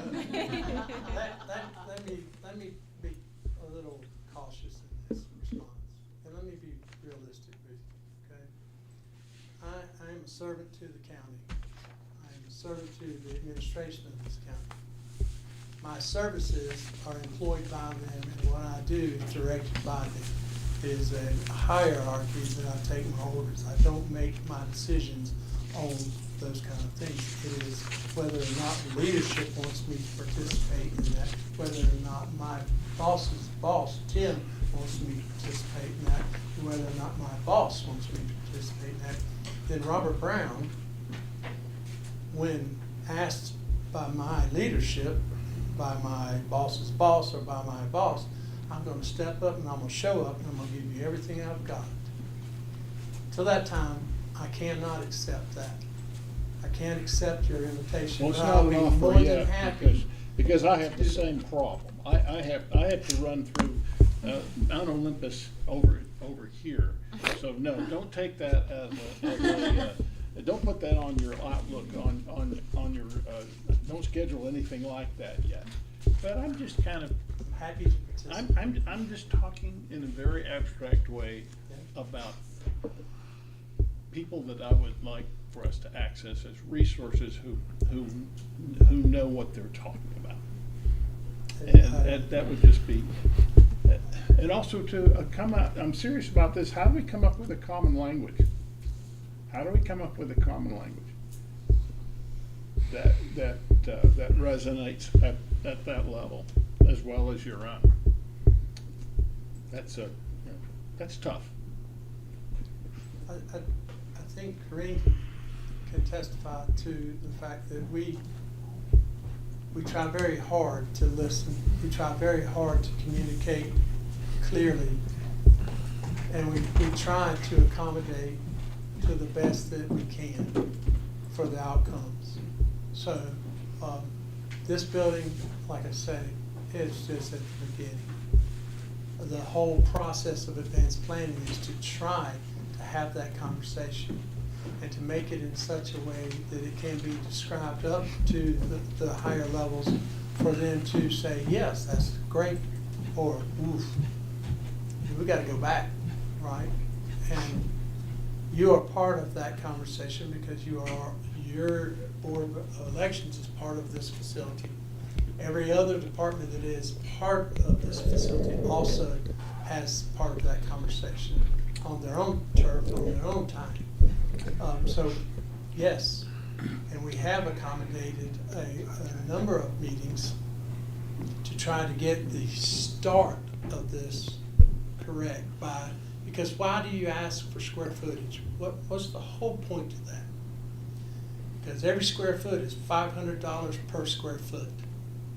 That's how much the county would be paying to build that parking lot, to build that building, to get you into it. So why do you have to know your square footages that every department really needs for their current and growth needs? Because that tells you how much your building's going to cost. And then it allows the county to determine if Robert's going to continue with that building or if certain departments are out of that and we're going to cut it down to get to another budget level because they have those responsibilities too. So this is our task right now, is to find out what everybody wants and needs and how much area that account is. And that's all we're at. So we are really at the beginning of being able to have a lot of conversations. And I welcome those conversations. Mr. Quick, one more. Okay, but Mr. Aceto, we are ending this conversation with your question. Thank you. Thank you. Speaking to you, speaking to the board. All right. This is the same conversation that we've had with the public in learning how to speak election to people who don't speak election. And how we had to take our words and speak them in a way that the public who was skeptical and antagonistic about election, so that they would receive it and process it, and so that we would have a common language. This isn't the same level of potential hostility, obviously, but it's the same task. Yeah. It's the same task. We got to speak election in a way that everybody understands it, and then we have to understand architecture and planning in a way that we understand. Thank you very much. All right, fair enough. Audience, I did see questions or hands raised. Mr. Elam? I'm not sure you have time for all my questions, but Just, I'll break it down. Why are you being asked to move from this place right now? I'll let Corinne answer that. I'm not gonna. So I and Scott can also hide or not. But I think that the county's thought is footprint reduction. Part of our comprehensive facilities plan. Okay, to put a finer point on it, it is cost savings. The county has a lot of space, and right now, a lot of it is idle. People look at it and say, why are we paying for all this? And so they're trying to concentrate the space, especially when an analysis was done to identify county-owned property that might be good for affordable housing projects. That happened in Cox Avenue, it's happening out in Irwin Hills. So spaces that might have been available for county to develop office space were taken off the table. And so it was that much more important, I believe, to start looking at the space that we have and how much of it we actually need, because they see other demands on it. That's just my little, But you're gonna build this huge building that costs money. right? You're not saving money. Whoa. A huge building was going to be built on Cox Avenue, and that's where we were going to move. There was a consultant that came in and gave a presentation about the opportunities that exist for Buncombe County to use property that the county currently owns to develop affordable housing. That's what happened to Cox Avenue. It was a very compelling presentation. I was there. After I saw that presentation at County Commission, next time I saw Corinne, I said, you're not moving to Cox Avenue, because I could tell affordable housing was going to get it. So the reason to put it out on Canoe Lane is real estate out there is a whole lot less expensive than real estate in downtown Asheville. The same phenomenon is occurring in state capitals across the country as well as in the national capital. Can we move people out of Washington, D.C. because it's cheaper to move them to Omaha? And you will see that in the coming years. You're going to see different governmental functions leaving capitals and going to less expensive locations. So it is a phenomenon that's happening nationwide. I see the money savings aspect of it, I guess, and making good choices for Right, space. right. But the efficiency of the organization. Well, and that's what we're going to talk about in here. Right. The board's going to talk about that, so when we talk with county management, we will have a very, I hope, tight presentation on our needs and the costs and benefits of using different approaches on space. Right now, it looks like a dumpster fire. But there's a lot of that going on in the county right now. There's a lot of confusion and chaos in the county. We're trying to figure out some stuff. And, I can understand where county management's coming from on this, but I just want to make sure that they get the perspective of the board. And I have every confidence that they will. My other thing, and these last things, is any of this gonna be online? Can the public, general public, see what you presented here? Not except for what's recorded in there. Yeah, I wouldn't want to see that now online. I mean, maybe county management wants to talk about a big development project when things are more crystallized. Because, I mean, folks are going to know, how much is this going to cost? But I think that you run the risk of too many cooks really messing up the broth if you open up this thing real wide, real early. And you get people with their own little, very narrow concerns. And some of those narrow concerns might be, how can I make money off this project? So I'd rather just keep it like all in the family until we actually have something to show everybody. That's just my view on it, though. When we get to milestones in every job like this, we do present to the board in open meeting. And then it's public information for commissioners. When what we're showing you now, at least relative to my part of it, for anybody that doesn't 100% understand how you do space allocation. It's a different language, and they would absolutely not understand it and misconstrue it as being an overstatement of need, right? Because they don't realize how many boxes we already have. They don't understand how many boxes we will generate in the future by the legislative mandates. And they don't understand the operational nuances and how much space is required to achieve those and meet the building code. When you deliver a piece of information out like that to the public, then it becomes a fire of bad information. And so we wait until it becomes a milestone Good. to present it. Good. Well, it seems like if you take an organization and you split it up into 6 different parts and 6 different areas, it makes it a little bit more difficult to work together. Okay. I don't want to have that conversation now. We're going to have that with county management. Did anyone else have any questions about that? Kathy? I'm just curious what's gonna happen to this site. Is this gonna become affordable housing in this building? This site, I don't have any knowledge currently of what will happen here. So it's being emptied and no plans? Believe me, the board's going to ask that of county management. What are the plans for 39 Woodfin Place going forward, 59 Woodfin Place going forward? Yeah, perfect. It's gonna be a restaurant. No, Gen- a hotel. There you go, a hotel. Great parking, No. An Airbnb. great views. Gentlemen, thank you so much for your time, and thanks in particular for your experience and expertise. We really appreciate all the thought and effort that you've put into this, even though it might not sound that way. No, I mean, I can see hard work that's been done on this thank thing, you. and we appreciate it very much. Thank you. Thank you. Just for the record, I work harder than him. I'll put that in the minutes for sure. All righty. Well, thank you, everybody. That was, yes, long presentation and discussion. And poor Victoria's been waiting for 2 hours to update us on the budget. Ms. Pickens, I do believe it is budget update time.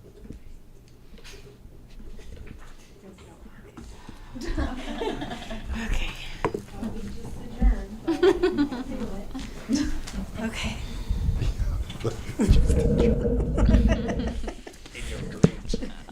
So I wanted to set Victoria up. So like I said at the beginning of the meeting, it's been a long time since we first presented this, so we just sort of want to get back to where we were. Kind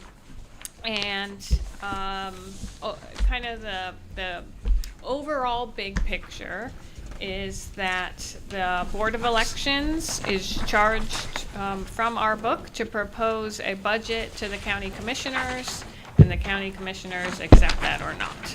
Of how the county, how we've done it in the past year is that staff has put together a proposed budget. We bring it to you all. You go through it. Then we go through the county's management chain, and then Avril presents that to the county commissioners.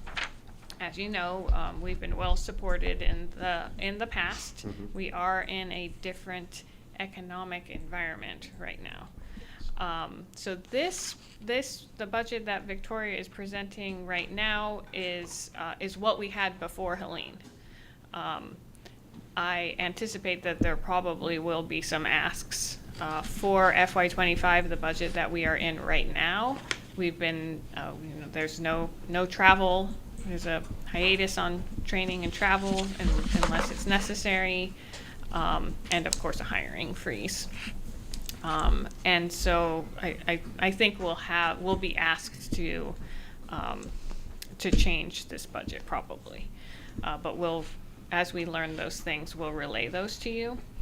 My meeting with Tim is January 24th. So I'm hoping for us to settle on something before then so that I can present that to him, and I'll have conversations with him before then, and then move along from there. In this budget, and Victoria will go over we have some very small asks, but as a broad statement, this budget really isn't different from FY24, which is what we've been asked to compare to. We don't have any large projects that we're requesting. We had Express Vote before, and the 950s. We don't have any big requests like that. We do have I think it's $50,000 to replace our ballot boxes, all of those 80 ballot boxes that we have. It's time to start looking at getting those replaced, and some other smaller things, but largely it's not different. Anything I missed, Victoria? Oh yes, the one thing you asked me to say, which was in FY24 we had 3 elections. So we don't budget for the second primary, but we had one. So the FY24 numbers on here are our actuals. So that's what we actually spent with 3 elections. The FY26 requested that we're working on right now, that just is budgeting for the muni and the primary. And Victoria has a presentation. Okay, so I'm going to briefly go over our fiscal year 26 budget requests. Our plan is to present to the board again in January, and at that time I'll provide a detailed overview of the budget after staff has had the opportunity to submit any last minute requests or adjustments. So we are requesting just under 1.5 million for fiscal year 26, and we are also resubmitting our request for the assistant department director position from fiscal year 25.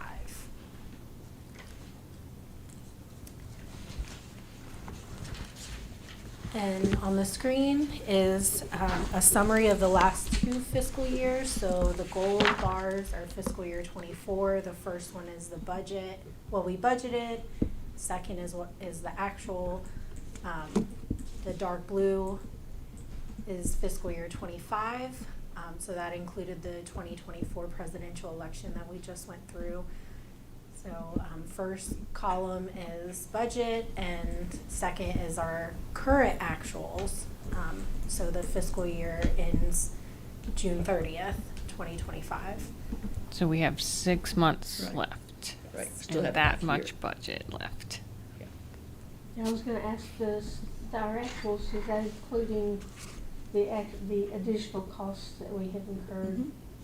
Yeah. Sure, recounts and everything. Recounts and all that? Yep. Okay. And we'll be reimbursed a small amount. I think it was $11,000, something like that, from the state board. Yes. On recounts? No, Helene-related things, okay. like the 40,000 early voting cards we had to reprint, Okay. those kind of things. That's all. And then the last column is what our current request is at, which is 1.4. Right. So this year's request is approximately 4% higher than fiscal year 24, which is what we're comparing to, and then 10% lower, less than fiscal year 25. So this graph illustrates budget categorized by program. And as you can see, election day accounts for half of our budget, while early voting represents over a quarter. And then the dollar amounts, I apologize for how small the font is on the spreadsheet, but the dollar amounts to those percentages are at the bottom of that spreadsheet. Are you laughing at the board? The board We sliver? are low over it. Okay, so the majority of our requests are the typical expenses associated with running the municipal and primary elections in fiscal year 26. Those costs include seasonal staff, all of the paper, voter registration mailings, ballots, labels, those sorts of things. But on the screen are a few specific requests that we have. We are requesting $3,000 for our outreach program. We are also now required to do fingerprinting and background checks for staff who have access to the SEAMS database. So we're budgeting for that. We're budgeting for the potential merger of Buncombe County and Asheville City Schools. If the merger occurs, we will need to send a voter registration card to all voters in the county, which is estimated to cost around $50,000. Our ballot bags are in need of replacement, as Corinne mentioned. I know the current ones are at least 10 years old, if not, it's definitely older than that. And these bags are the ones that are used to store ballots on election night and transport them back to our warehouse. And then our totems are also require replacement. And these are the displays that hold maps and required signage at the polling sites.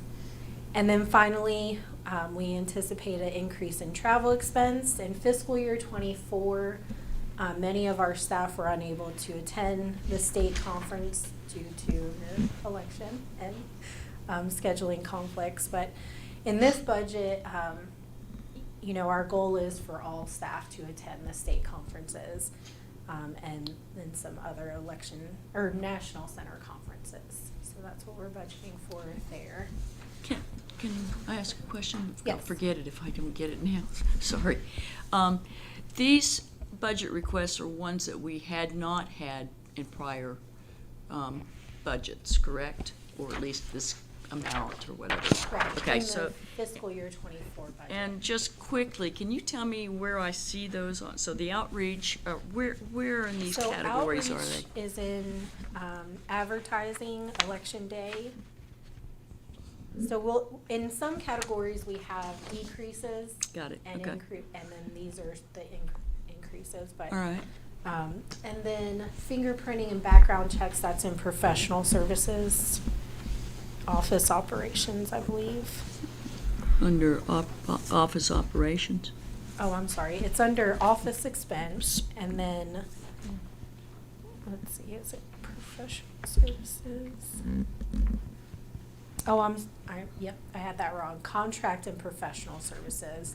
Uh-huh, And then it's okay. under professional services, Thank you. office operations. The last one, under professional services. The school Okay. consolidation, that's under office expense, and some of that is in postage, office operations, and some is in printing. Okay, thank you.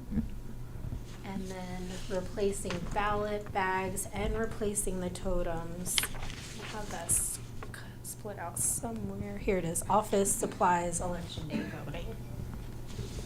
And then travel is spread around in lodging, registration, and travel, all under the office operations program. And that's under office, where's office operations? I'm sorry, it's under travel and training. Travel and got it. And Okay, then the thank you. yeah, okay. Right. Uncle Dudley, question. Our capital budget is a separate that we haven't seen yet. Right, for the move, is that what you're? Well, just period. I don't know Oh, where we are. we don't have any capital requests in this fiscal year. Right. We don't want to make those every year. Red flags, we just spread it out. And we'd love to get DS 300s, but it's not time yet. Conversation to have. Anyone have any more questions for Ms. Pickens? Has anything in this last year given us thought on what we might need to pad this budget with? So we've had, informal conversations about these things, and nothing surprisingly Nothing has jumped out besides our plotter broke. Victoria doesn't know that. So. The so plotter, the big map maker. yeah, it has some issues. So there's that, but we are also planning, staff is planning the first week of second week of January, I think it's the 6th and the 7th, 2 sessions of, the lessons learned. Good. Are there things that we need? And then we were going to suggest having another presentation to the board with any of those changes on January 14th. That's our suggested next meeting date. I don't know if people can make that. Take a look that at your work. calendars, ladies and gentlemen. Ms. Stein can't make it.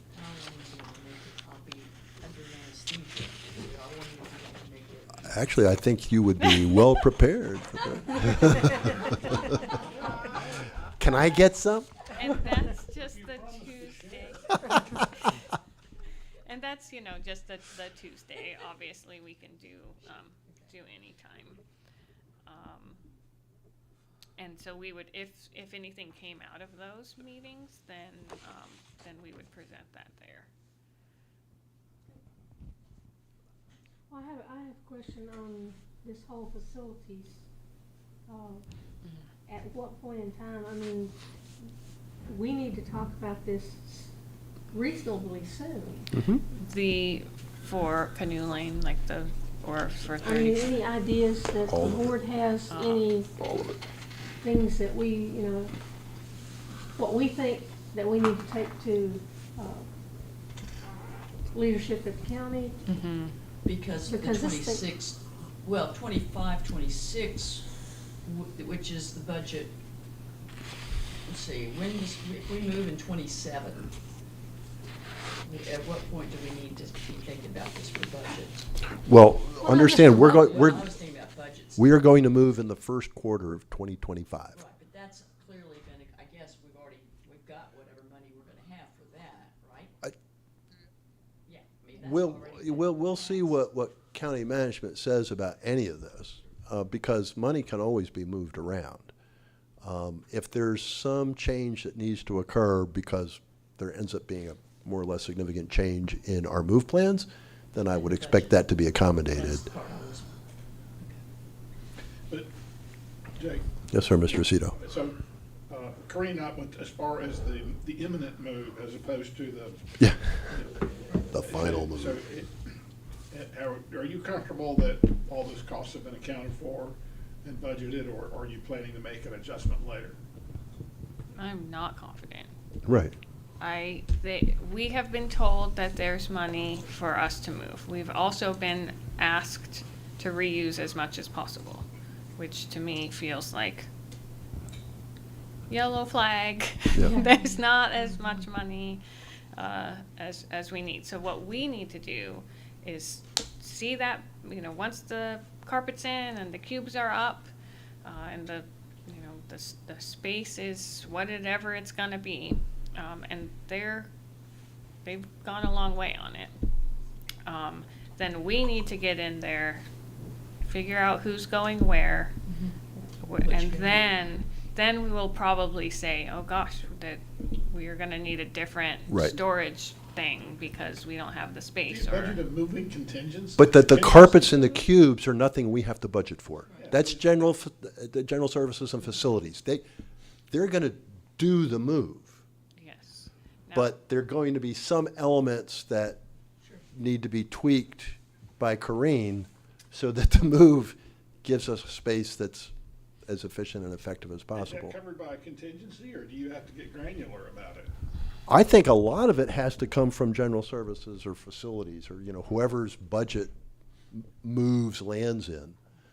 And again, that's part of the discussion I think we need to have with senior management, because that stuff is, it's literally out of our control because it's not in our budget. And we need a commitment to make sure that when we do move into this new space, that it is complete, that everything that we need in this new suboptimal space has been, it is suboptimal, but it's optimized to the extent it can be. And I'm fairly confident that we'll, that the initial things that we say, oh gosh, this is this person's desk, but their current desk doesn't fit, so they need a new desk. I think that stuff's all going to be covered. Right. What I'm not sure about is when we get in there and start operating and are just like, this doesn't work. We need a fireproof safe or something like that. That we're just not gonna know that until we're operating in that space. Now, this goes back, I mean, does that become a contingency that you ask for, or does that come under contingency, or how do you reach in and scoop that out? I think so if Helene hadn't happened and we weren't under the budget constraints that we were, I would confidently say yes. We would just go through Tim and say, we need this extra money. Our budget's not covering it. We need it for this, and that they would say yes. Right. Well, I've got a different question don't on know. that, though. We're talking about what it's gonna cost us to possibly move in here, and I'm still, from what they said, I'm still asking, can we still make changes in this plan? Which we need to talk about Right. rather quickly, because we're Right. talking about we're gonna be moving in March. Right. I see some possibilities on this plan several different ways, which basically is gonna go against what I'm hearing senior management wants, which is trying to shoehorn everybody into working the same pattern. You know, this let's all work together kind of thing. Well, that's great, but it doesn't work. I got the sense, Corinne, and maybe I'm speaking out of line, but I got the sense from the fellas that came, and I don't want to generate that conversation again, but I got the sense that this is pretty much a done deal.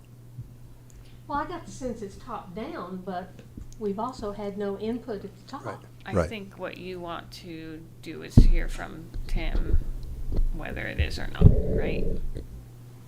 Well, we would like to hear from Tim, and we would like Tim to hear from us. And voice our concerns. Right.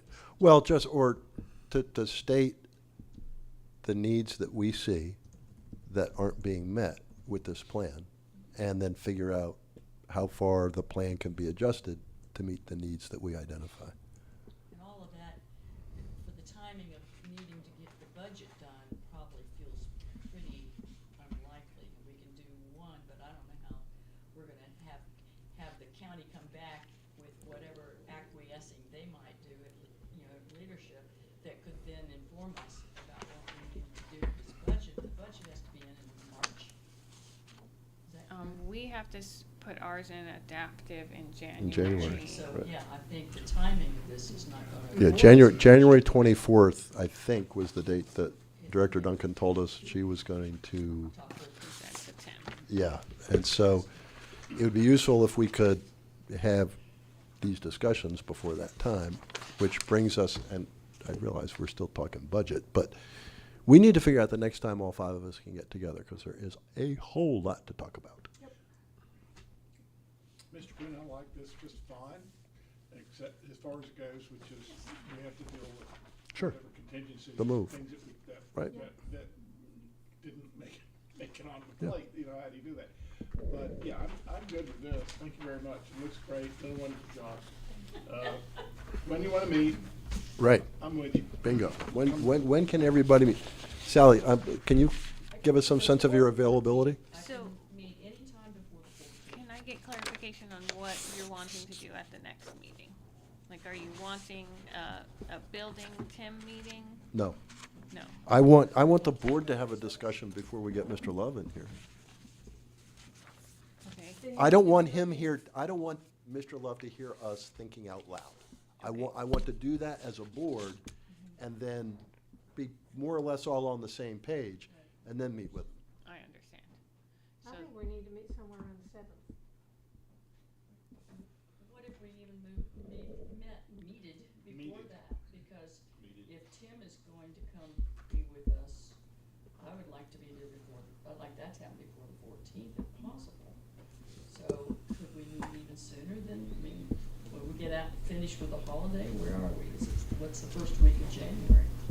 The first Monday in January happens to be January 6th Yeah, this I year. said I 7th. see. Golly, okay, After the 1st, there's like, the 1st is on Wednesday. that's right. The second is a write-off. The third is a Friday. So, At least I can be in on that conversation. yeah, and I actually think that's the important one. We're all five of us, and along with Director Duncan, to figure out exactly what it is, what our priorities are when we meet with Mr. Love and perhaps with Ms. Pinder. I'm wide open. I can do that. January 7th look good for everybody?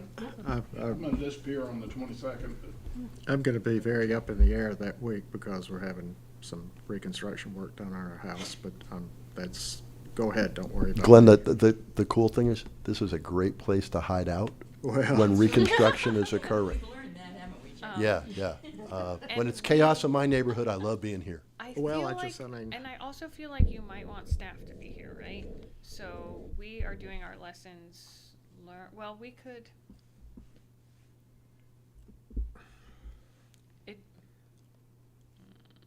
We have it planned that we would do our lessons learned meeting on the 7th. Could we do the 8th? Could we do Wednesday, the 8th, y'all? What time? 3:30, I think. I mean, whatever works for staff. Even earlier, too, like we 2 did o'clock? You wanna do today, 'cause today? we don't 2 know how o'clock long on- this is gonna go. On a Wednesday? Yep, that works. 2 o'clock was nice. Okay, good. So the 8th at 2. 2 o'clock on Wednesday, January 8th. Thank you. And Excellent. Tell AK. Right. Please. What is it, a planning meeting? What are we calling it? Like discussing facilities. Yeah, facilities discussion. And actually, we're going to discuss our vision for Yeah. Board of Elections. Get to the what we- So it's- 30,000 what foot would be our, Yes, yeah. yes. In the best of all possible worlds, it would look like. I like that. Can I get this in a spreadsheet landscape? We lost Victoria somehow, but I bet the answer is yes. Well, yeah, it's just a matter of It'll be forwarding more- the it'll be more- file. It'll be more pages, I get that, but if you put it in landscape, It'll be it's also bigger. gonna be bigger. For the type. Yeah, no, that was the focus of it. It was a little tough. Sure. All righty, budget update, thank you. Next up is item 6, poll worker survey. So so the 14th, what about the 14th? So we want to do the January 8th for Yes. the facilities discussion, and then did we decide a different date for the? Thanks. That's crazy. Is that Sunday? That's Oh, I thunder. got one extra one. Yeah, there's a weather advisory out right now for severe Oh, okay, thunderstorm. right. You want to do the 14th also? Is that what you're telling me? Yeah, they're talking about doing one for us and then one to have, Tim show up. The 14th is budget, like Oh. when we represent the budget to you after we've had discussions about whether we And want any what time changes. do you want to do that? Well, it kind of seems like you guys are switching from 3:30 to 2 o'clock. It's up to you. I don't have an opinion. I go wherever Jake tells me to. Well, if it's a budget, we might wanna do But you the can't be there, 3:30. Sally? Sally can't be there on the 14th. Right. And this is the meeting where you all would be saying, yes, please go present that to Yeah, I Tim. won't even be able to be on the, 15th? Or will you? feel No, like no, it? you'll be recovery. yeah, it's, I'm having a hip replace, so. Oh. it's Oh gonna my be- goodness. But I might. How about 13th? The 13th would be fine. Do it on a Monday. Yeah. All right.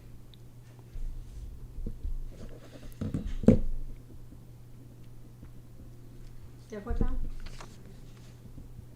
Oh, I better, can we do it more at that? 3:30? 3:30 on Monday, the 13th. Will that work for anybody, everybody? Yes. Works for me. Okay. See, we've just missed seeing each other so That's right. We got to see each other twice in a week. Okay, so just to clarify, I'm jumping all the way down to item 7. Next meeting date will be Wednesday, January 8th, 2025 at 2 p.m. And that will be followed on Monday, January 13th at 3:30 p.m. Everybody good? All righty, thank you. And I am messaging AK now. And now, we saved best till last. Poll worker survey. Hopefully there's not a lot of controversy about this. So, you've got two actual surveys, and they are different. One's election day and one's early voting. They'll look substantially similar because a lot of the questions were very similar.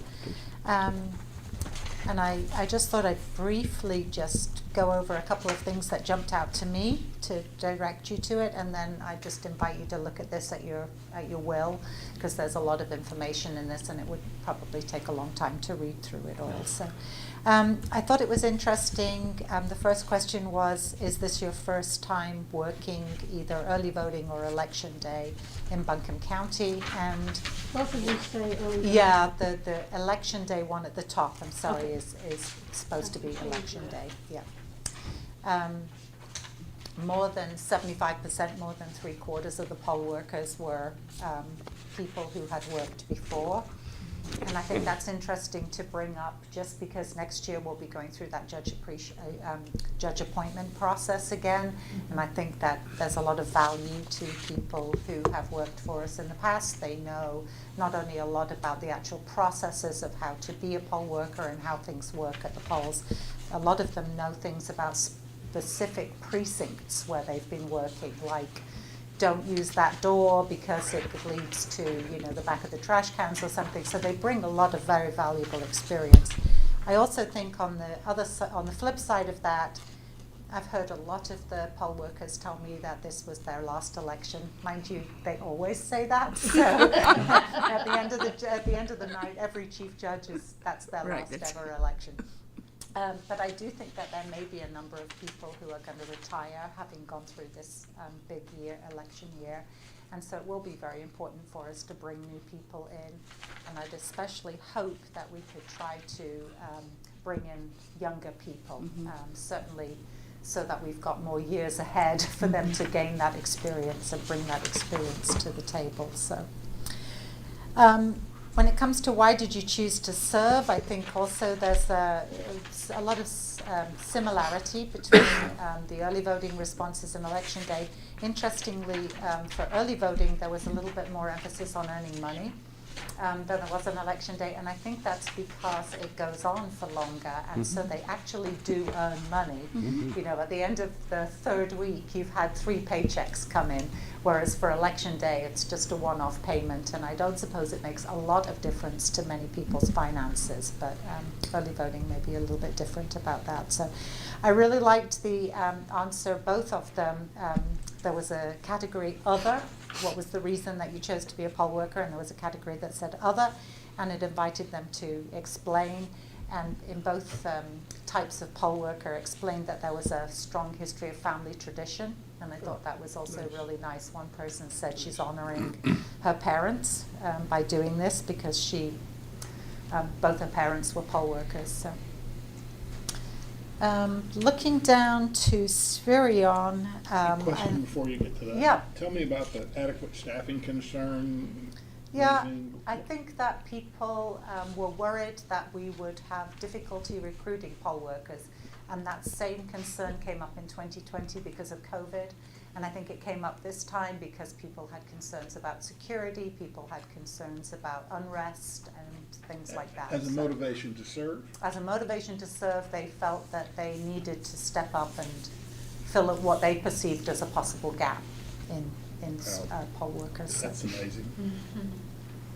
Spherion, there was quite a big difference there between how election day people and early voting people felt the Spherion process went. I think that the only thing I can surmise from that is early voting poll workers have to every day submit their hours to Spherion on an app.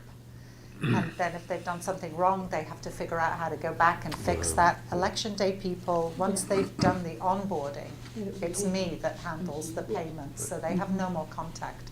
So even if they felt the onboarding process was time-consuming and onerous 5 weeks earlier, they've forgotten about it. So they were all very happy with Spherion if they worked election day. There were mixed feelings if it was early voting. So. And what do you think about it? About Spherion? I actually sent an email to Corinne today. I think that the Spherion process is too complicated for poll workers. Okay. And I do think that it's time for them to look at A different way. streamlining it. Okay. So, But this is the third outfit that we have had handle this, and it does not get the negative reviews that the first two got. So That's good to I'm know. very grateful for the improved relationship we have with our vendor. Kind of like the improved relationship with facilities. Yeah. At least they come now to talk to us. At least they come to, They at least are they very send a couple customer guys to talk to us. yeah, I think the staff at Spherion is excellent. Yeah. And they will go the extra mile for anybody. Yeah. But I still think that their process is not very Gotcha. user-friendly. So. Training, the questions are basically the same, just asked in a different way. One was thumbs up, one was agree, disagree. That's because two different people drafted the survey. So, but you can see that overall the responses were very positive about that. There were questions then about your team members, asking assistants, how do you feel the chief judge did? How do you feel your early voting captain was? How do you feel the team as a whole was? And they were asked to rate that with thumbs up, 1 to 5. And it was very, very clear from the long green bars, you can see that people were very happy, for the most part, felt their teams were great. What percentage on election day and early voting were new people? That's Very top of the page. 20% for early voting and 22 for election day. Pretty close. Okay. It's pretty close. 4 to 1. There were two identical questions in different parts of the survey. I think in early voting it's question 6. On election day it was question 10. How did you feel about election services? Did you feel well supported? Did you feel that you got good service? We did get dinged a little bit on election day because our helpline phones went down. And we had a long period of time when the poll workers were trying to reach us and couldn't get through and didn't know why. So yeah, we did get a few angry comments about that. It was to be expected. I think that was not our fault, but it certainly didn't offer them any chance to get in touch with somebody and get their questions answered. But apart from that, I think that people were very happy. They felt definitely gave us either 4 or 5 thumbs up for the most part. I always like the question about integrity, because I think that I hear from a lot of poll workers after they've worked the election that they had no idea. That comes up over and over. I had no idea about all the checks and balances. I had no idea how much goes into all of this. And so I'm always interested to know if they feel better about voting after they've done this. And I think you'll see that there's overwhelmingly 5 thumbs up for that. They've certainly felt election integrity when they've actually been in the front line. When they've done that, they understand a lot. I do think that you'd have some interest on the one that's for election day. There was only one person who strongly disagreed about election integrity, and they said, although the tabulator said that my ballot had been counted, it did not. I checked my voter record on 11/6. That's the day right after election day. And there's no record that I voted in this election, so how could I have confidence in the process, which we all know voter history doesn't upload the day after election day. So, yeah, so that was, and unfortunately it was anonymous, so Yes, I you don't. couldn't write to that person and explain. So that at least that person that strongly disagreed, if they're listening, that's the reason you didn't have voter history the day after election day. So, and then the other one that I thought was really interesting was there was a question in the early voting survey about your impressions of the express vote machines, and also what comments did you hear from voters. And that also got a very large number of 5 thumbs up, good ratings, and nearly every comment said there was a lot of apprehension beforehand. Lots of people going up to the machine were very nervous. They didn't really want to use it. They would prefer not to do it. But when they left using the machine, most of them said, oh, that was really much easier than I thought. And some of them even went as far as to say it was much better than using the standard voting ballots. So there was an overwhelmingly good feeling after the experience. I love that last recommendation. Machines can put on this, clearly state on the screen, you have not finished voting. Please take your ballot and place it in the tabulator. That- Yeah. That's not bad. And besides, I like to ask vendors to do things. We'll see what we can do on that, help everybody. This is good. Really strong positive feedback. Any surprises for you? No, I think it's often had this same trend. The trend hasn't really changed very much. I'm not surprised that most people say they do it because of civic duty. Nobody gets paid enough, really, to feel like it's for the money, and so I like that. I also feel quite assured that by the time they finish being a poll worker, they will think that there is tremendous integrity in the election process because of everything in training that's hammered into them. You can't do this, you have to call about that, you balance this with this. So I think people start to realize it's not just, one person one time said, I just imagined that you dropped off the ballots and we just sort of hand them out, and then at the end of the night we take back the voted ones. But I could have added 10 or taken 10 of them out. No, because there are all these checks and balances on the number of ballots versus the ATVs, et cetera, et cetera. And they said, yeah, I had no idea that that's how complicated or how strict it was. And so it's good when people see that. What prompted the questions 8 and 9 on early voting for the party judges? Oh, the party judges, I actually just wanted to find out, when I say, how do you rate your party judge, I got a comment back in the primary, well, for one of them it was great and for the other it was really bad. So I felt that asking, how were your party judges, then what do? Do they average and just say, you know, everybody's a 3 thumbs up? So I thought I'd like to actually give them a chance to rate, because they do rate the chief judge. The assistants do. So I thought I'd like to give people a chance to rate their party judges, so I actually can see who, Good. was there anybody that really got dinged by the team. So. Nobody did Well, I think one person Yeah, one did, person. but, disagree on it? Yeah, Okay. it wasn't, it was a very small number of people that they. What was the number of people that complained about, the voters complaining about the sticker with the rainbow hand? I think that came up more than I would have thought. Yeah. I mean, I don't think it was a large number, But like 10? tens of people. No, I But- think but it probably maybe was 10. about 10. But Well, this comes up in the context of people's opinions about DEI. They see it as political. Yeah, exactly. And the rainbow hand is, you might as well just put a red donkey on there. I mean, it's not that they don't like some group of people, it's just that it's, Gets for a lot of connected. folks, it's good. For me, it is. I think it's political. I look at that and go, okay, I'll tolerate it, because I realize for many people it's not. It's something else. But that's why that's on there, is that, Yeah. is the perception that this is Yeah. a political statement and not a moral statement or a statement of a Respect larger and- statement right. of respect. It's not, it's the opposite. It's disrespect. It's saying your opinion doesn't matter. Well, I think we know better, and I think we've learned to tolerate that from that kind of, and give each other the benefit of the doubt. I Well, think not also everybody has. some of the voters that didn't like it, I think, probably had no idea that it was drawn by a child when she was 11. 12. 12, yeah. Yeah. So I think that also might have made a difference, that it wasn't like the staff at election services that came up with this sticker. Right, folks They're not didn't gonna- realize that sticker was chosen in an election.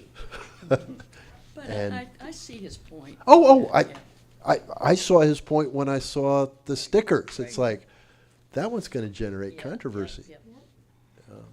But, you know, as they say, elections have consequences. Always? Yeah. Elections Traffic always and have- parking seem to be, and curbside voting, I mean, is that always pretty much what you hear? I think there was Curbside many, was many more bad this curbside time. people this So- time. we might want to look at that down the Yeah. road. And, the sites that I went to, a lot of it was due to space constraints in the parking lot. And for whatever reason, I saw more people doing curbside voting than I've ever seen before. I'll tell you why, online. And if they were a little bit older. That's true, they could slip in decided, on the curbside. I That's think I'll probably just go right. to curbside. And, Yeah, it's probably some truth well, to that. we can discuss whether or not that should be occurring. Well, it shouldn't be occurring. Should but not. I actually did hear at one site, they were encouraging people, if they saw them and they looked like they were older, to go to curbside because their lines were so long. Yeah.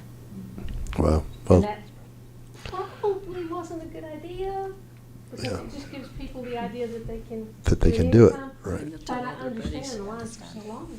Well, Yeah. making people stand up. So were the And curbside the older you lines. get, the less you want to stand. Right. And the heavier you get, the less you want to stand. Could be Right. both. So, I don't know. What do? Put chairs out there?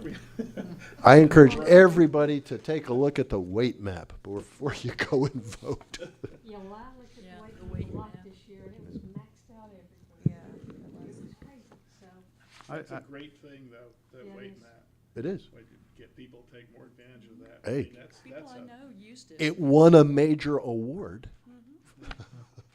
I just had a question about number 12. I just noticed this, Karen. Election day voting summary. Did voters experience difficulty due to language barriers? 90.5% no, 9.5% yes. Who answered that question? Was it the poll workers? The poll workers, yeah. And was it mostly Spanish speaking? That I didn't ask in the survey, but if they added a comment, it was generally the people that wrote no, that there were no language problems, and they said that people brought translators with them. Mm-hmm. So parents traditionally, typically brought children with them to translate for them, or a sister or a brother. So there weren't perceived to be any language barriers when they had somebody, and most people did. So the people that said they thought there were language barriers, unfortunately, I didn't get a lot of comments back, just that yes, they thought there were. So the strategy and innovation team asked us to put that question in so that we could just get some feedback on whether this was a problem or whether there really wasn't a problem. So. I wonder what nationally at large, melting pot cities do about this issue for elections. I don't know if there's a way to find that out, but just to kind of see what our brothers and sisters do about this.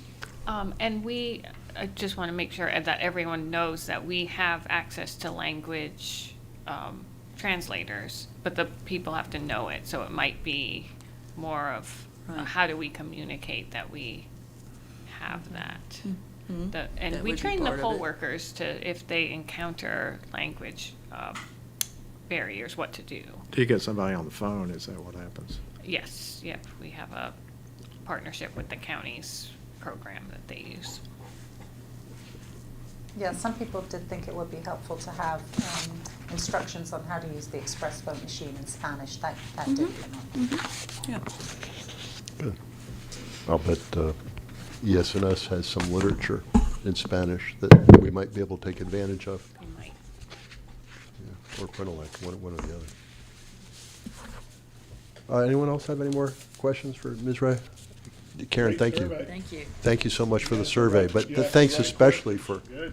for doing such an awesome job of putting these teams together to do early voting and election day and getting everybody to show up and get the job done. It's especially this year. And contact everyone to get to training. Yeah. Remember where we were. We couldn't call anyone. Right. We couldn't send emails. Right. Yeah, We got the emails, yeah. that's true. Absolutely amazing. Thank you. All right. Does anyone else have any more business to come before this board today? Our next meeting is Wednesday, January 8th. So between now and then, I hope everybody has a Merry Christmas, Happy Hanukkah, a joyous Kwanzaa, and a happy kickoff to 2025. Hang on tight.